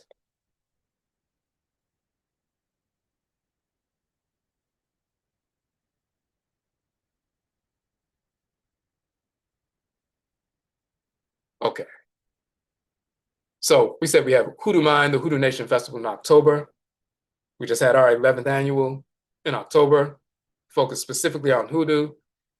In March, this year is the 11th annual AKYISAN conference, where we focus on the various traditions. Today, we wanted to talk about the Ebony ethnicity, so that's a special focus. But normally, when we get back to the in-person conferences, which is going to start this fall, normally we would have people come to DC and there are vendors here, speakers, and all of that. And we're getting back to that this fall when we have our Hoodoo Mind Festival, and then we're going to have the Conjure Film Festival here in DC, and people can come out. You can also purchase a ticket. If you can't come to DC, your ticket will be for the live stream. So just let me know in the comments when you purchase the ticket. Is it for the in-person event or the private link to the live stream? So you'll still be able to see all of the movies. You'll still be able to participate in the question and answer. You can submit questions online and so forth during the streaming. So, you can still participate. But in June, we have Ojiraman, which means the purified nation. And that deals with nation building and restoration. So we have people coming to present on the different nation building activities they're talking about. And Ojiraman, the purified nation, is talking about Black people in the Western Hemisphere as a collective and so forth. So but we have an Ojiraman conference in June around the summer solstice. So the AKYISAN conference is around the spring equinox. We're having it a few days later this year, but normally we would have had it around, March 20th, 21st, so the weekend closest to that. This is a flyer for the Ojiraman conference that's always around the summer solstice, around June 20th, 21st, whatever weekend is closest. And for Ojiraman, we have these two. We've always used the eagle, okore, the eagle as an animal totem for the purified nation, Afurakani, Afuraitkaitnit people in the Western Hemisphere.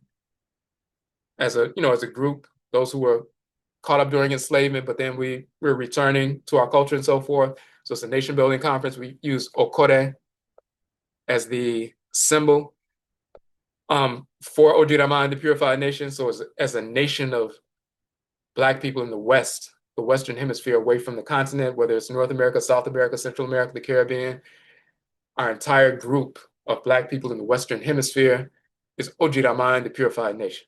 So in North America, specifically the United States, we are Ebony, and then you have people in Jamaica, you have Jamaicans and Haitians and people in Guyana and so forth, and us, our ethnic group, newly formed Ebony name and so forth. But as a collective, we are Ojiraman, the purified nation. Ojira means pure, Oman means nation. And we use these male and female okore, eagle, as a representation of that. At the very first AKYISAN conference, this image is actually from these two eagles, male and female. They nested in DC. And that was the first time that eagles had nested in DC in 60 years. And then they had a live eagle cam because they had, eaglets, they had children. And that was the first time that it happened in 60 years in DC. And one of the little eaglets was born. And then on the morning of the AKYISAN conference, right before the conference started, the eaglet was born, and people were watching this all over the world. They had the live cam. It was all on the news and so forth, and people were watching this, and students in classes around the world, and they were waiting for the little egg to hatch, for the eaglet to come out.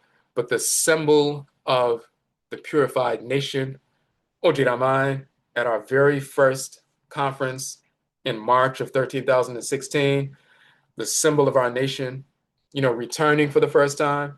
This was the first time eagles had returned in Washington, D.C. in 60 years.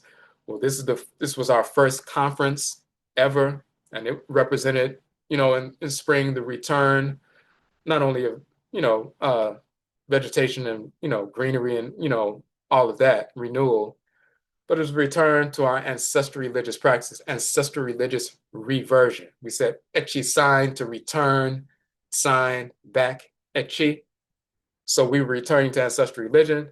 Our symbol is the okore, the eagle, and that eagle was born just minutes before we spoke our first, sentence at that conference.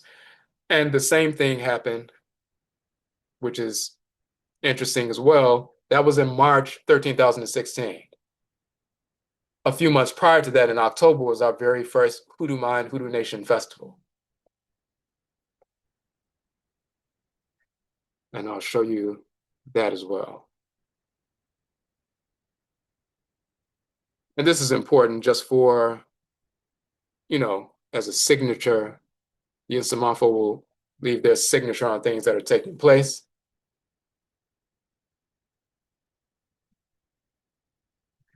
You see these two crows right here, which is Kwakwa Dabi in Akan.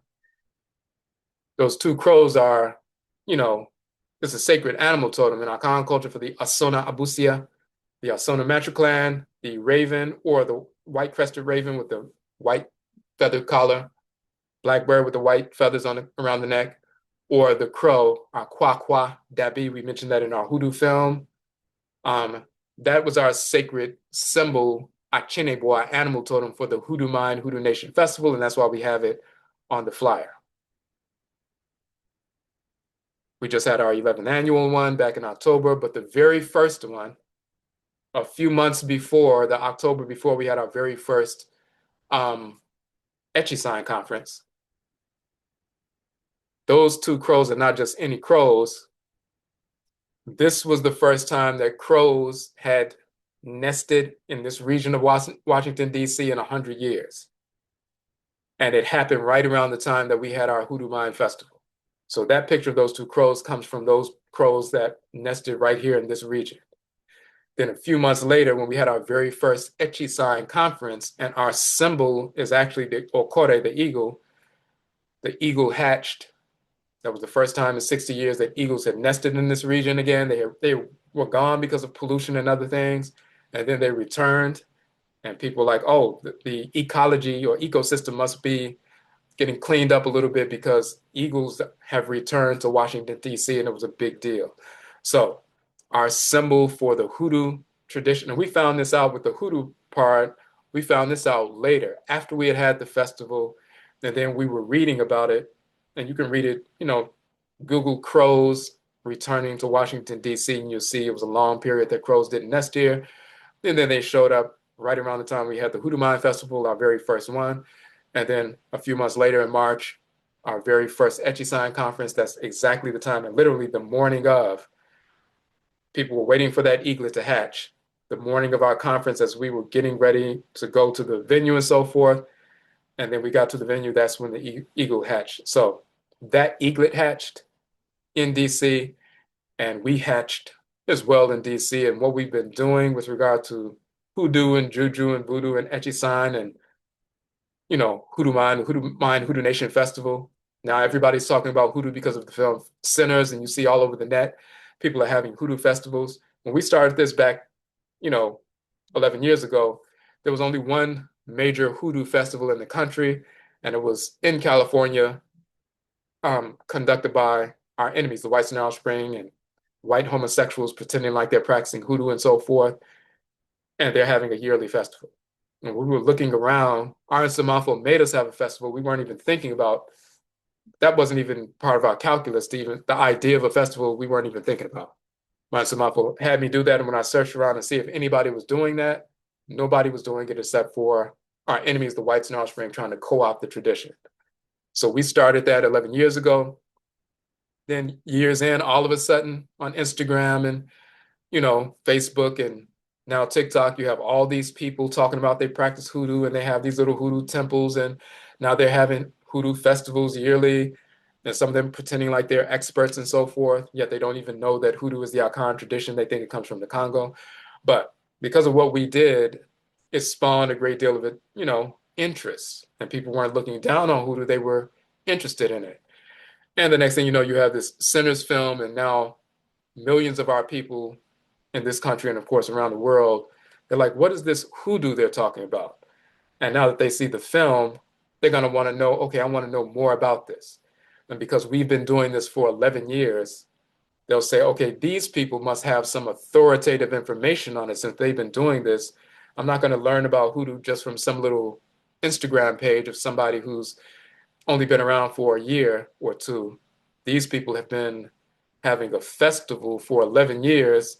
They have books where they've written about the hoodoo tradition. They have films about the hoodoo tradition. We need to look there to get real, authentic information. And the same is true when they're going to do a sequel to Sinners and so forth. They are going to end up reaching out to us. They reached out to some other hoodoo people, for the first film. Eventually, when we have our film festival, we're having a yearly Conjure Film Festival. This is going to be the first year.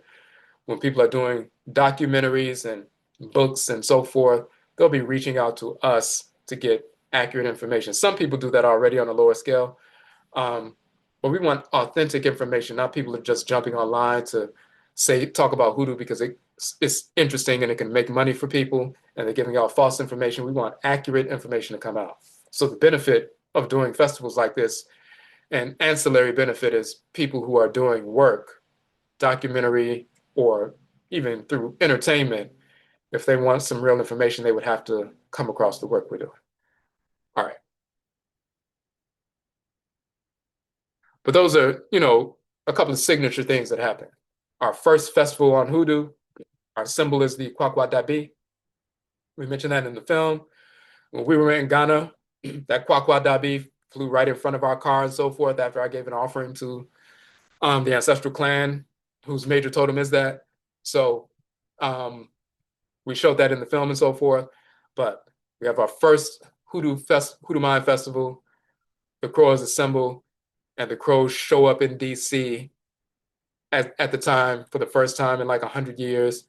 At the time that we're having our first festival, and then when we have our first AKYISAN festival, dealing with ancestral religious practices and our commonality and so forth. And our symbol is Okore, the eagle. The Nsamafo send those eagles to show up in this city at the same time that we're having our first festival. This is their first time returning.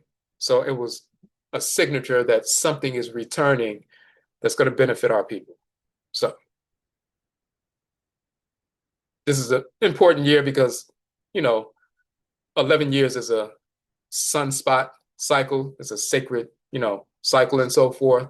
So an 11-year period, and we're completing this 11-year period in June with our third conference, the Ojida Mind Conference. That is, a sacred cycle of putting in a certain amount of work in this sacred sunspot cycle, and that's connected to Alsar and Alset, who are connected to the sun and all of that.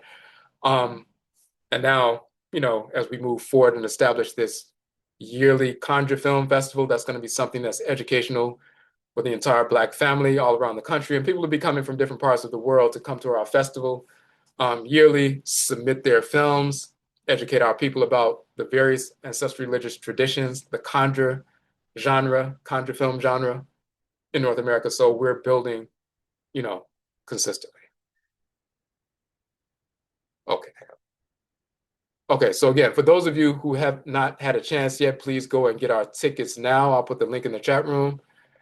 Because we do have to cover the other $3,800 to, pay off the theater. And this is the link right here. And it will also be partially used to facilitate travel for some of the presenters who are in the films, people who are presenting new films, and some of the people who are in the films who are going to come to the, to the film festival.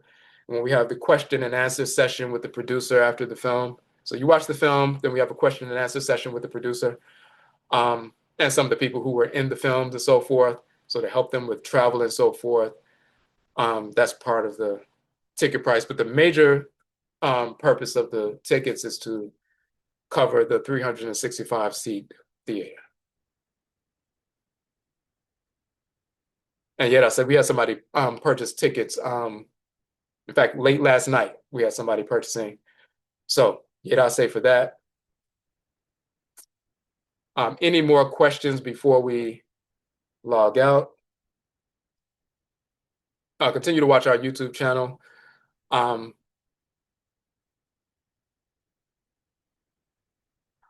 Since I did mention this. So the same link that you went to register here, we have a weekly sessions on the Pert Imheru, the Book of Coming Forth by Day, which is the so-called Book of the Dead and so forth. We're reading through that text, just, not only to understand what the Medut and Toto, the hieroglyphs are saying, but this sacred wisdom that we've written down that the whites and offspring stole and took parts of these writings to create the Bible, Quran, and everything else, corrupted, of course.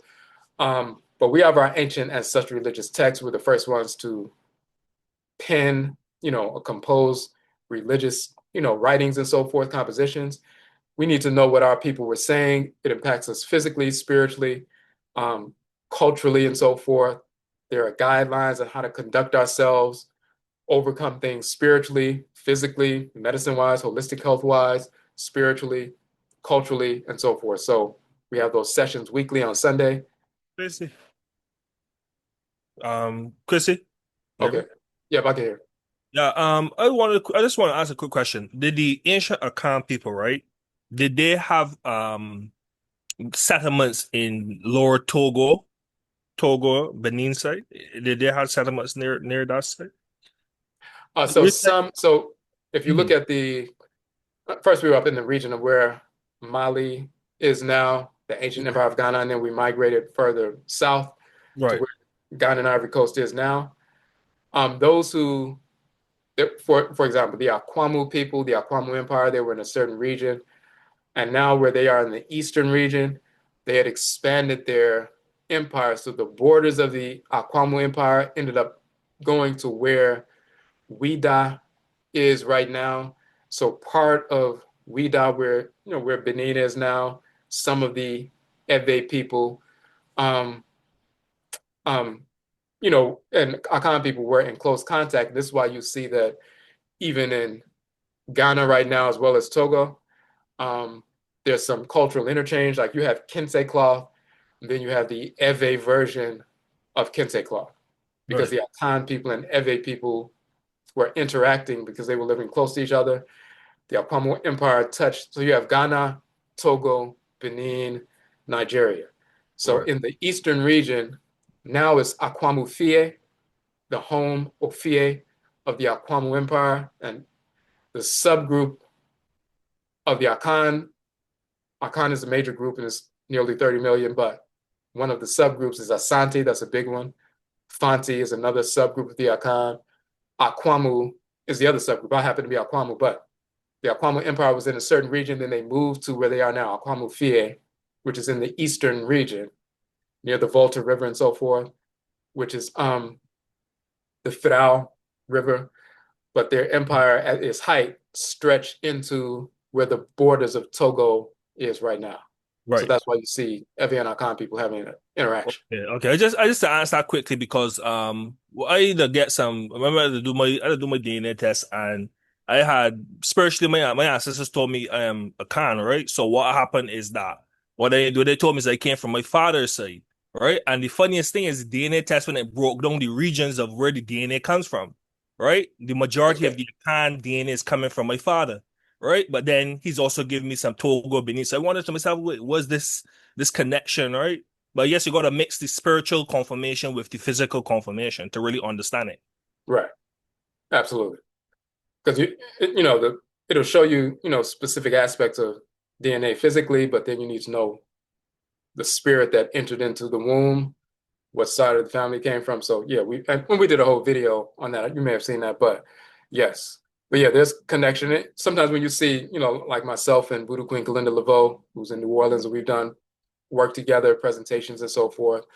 Um, you know, Ancestrally, she is Ewe and I'm Akan, and the fact that the Akan and Ewe were closely connected hundreds of years ago in the regions that are now Ghana and Togo bordering, we're still working together in the same fashion now. So, um, but you all go to this page. This is where of course, you signed up for the AKYISAN conference. This is where the direct link to the Conche Film Festival. You can go through the Conche Film Festival page, but it takes you actually to this page because it's a square platform. And you can also order our book, the 600-page book we're reading from. And it has 12 of our 31 books, the ones that deal with true story and cosmology and culture. These 12 in this, it's 8.5 by 11, 600 pages full color. So when we were looking at Afuraka, Afuraitkait, the origin of the term Africa, that's the first book in here. When we were looking at More Means Dead, that's another book. But when you look, you'll see all the 12 books listed, how they exist in that text, what you'll be reading. The book is on Amazon, but it's cheaper when we can sell it directly from our site. That's why you have booksellers. They have their books on Amazon and you can order from there. It costs more. We can get it for a wholesale price and sell it cheaper on our website. So it's $44 plus shipping. But again, you choose Afterpay. You choose Afterpay. And, today you'll see that you only have to pay $13 today. And then every few weeks, another $13 payment. But you order now, $13 is all you have to pay now. Okay. Okay, so we'll post this information. We're going to post it on Conche Film Festival page and so forth. But we're also going to publish this information in detail with all the linguistics, all the details, the true story, information about Ebonics and the term African American going back to 1782 and all the things we talked about today. We're going to publish that as part of a document to put forward officially that this is a sound and valuable, title, ethnic designation for our people in North America. It has ancient roots that have been preserved, and the fact that our people in the 1800s, even during slavery and afterwards, were looking at hieroglyphs and so forth and trying to decipher them. That's something we've been doing all along. This is not some fad like Europeans. Some people say, oh, I want to learn about hieroglyphs. We've been doing this even during when slavery was going on. We were trying to figure out what is the connection between ancient Afuraka, Afuraitkaitnit, Africa, and our people here. What did we know back then? What do we need to resurrect within ourselves so we can get back, in the position where we were before, where we were builders of civilization, in control, and not being, impacted by those who are inferior to us, the whites and offspring. So, but we're going to publish all of that. So, I say everybody for tuning in. Please go now to the Conjure Film Festival page. Before you forget, please get a ticket or two. You can get them as gifts for individuals. But first and foremost, we want you to have the tickets because, you can participate in the festival and have access to films and so forth. But this first set, we're trying to get through that so we can pay off the venue, so we can, we can have the festival. And of course, I'm confident that we'll be able to do that. We just have to push forward and, at least get the first out of the 300 plus seats that are left. If we can get the first 100 of that, then we can, or like 120, then we can, cover the rest of the venue. And then the other 180 plus, or, whatever's left, we can get those over the next few months, and there's no pressure then. But we do have a certain amount of time that we have to pay off that $5,000 payment. So that's why we have early bird tickets, available, but that's why we're trying to push that now. Okay, so Yerase, we thank everyone for tuning in, and Yebe Shiabio, we will meet again. That's it.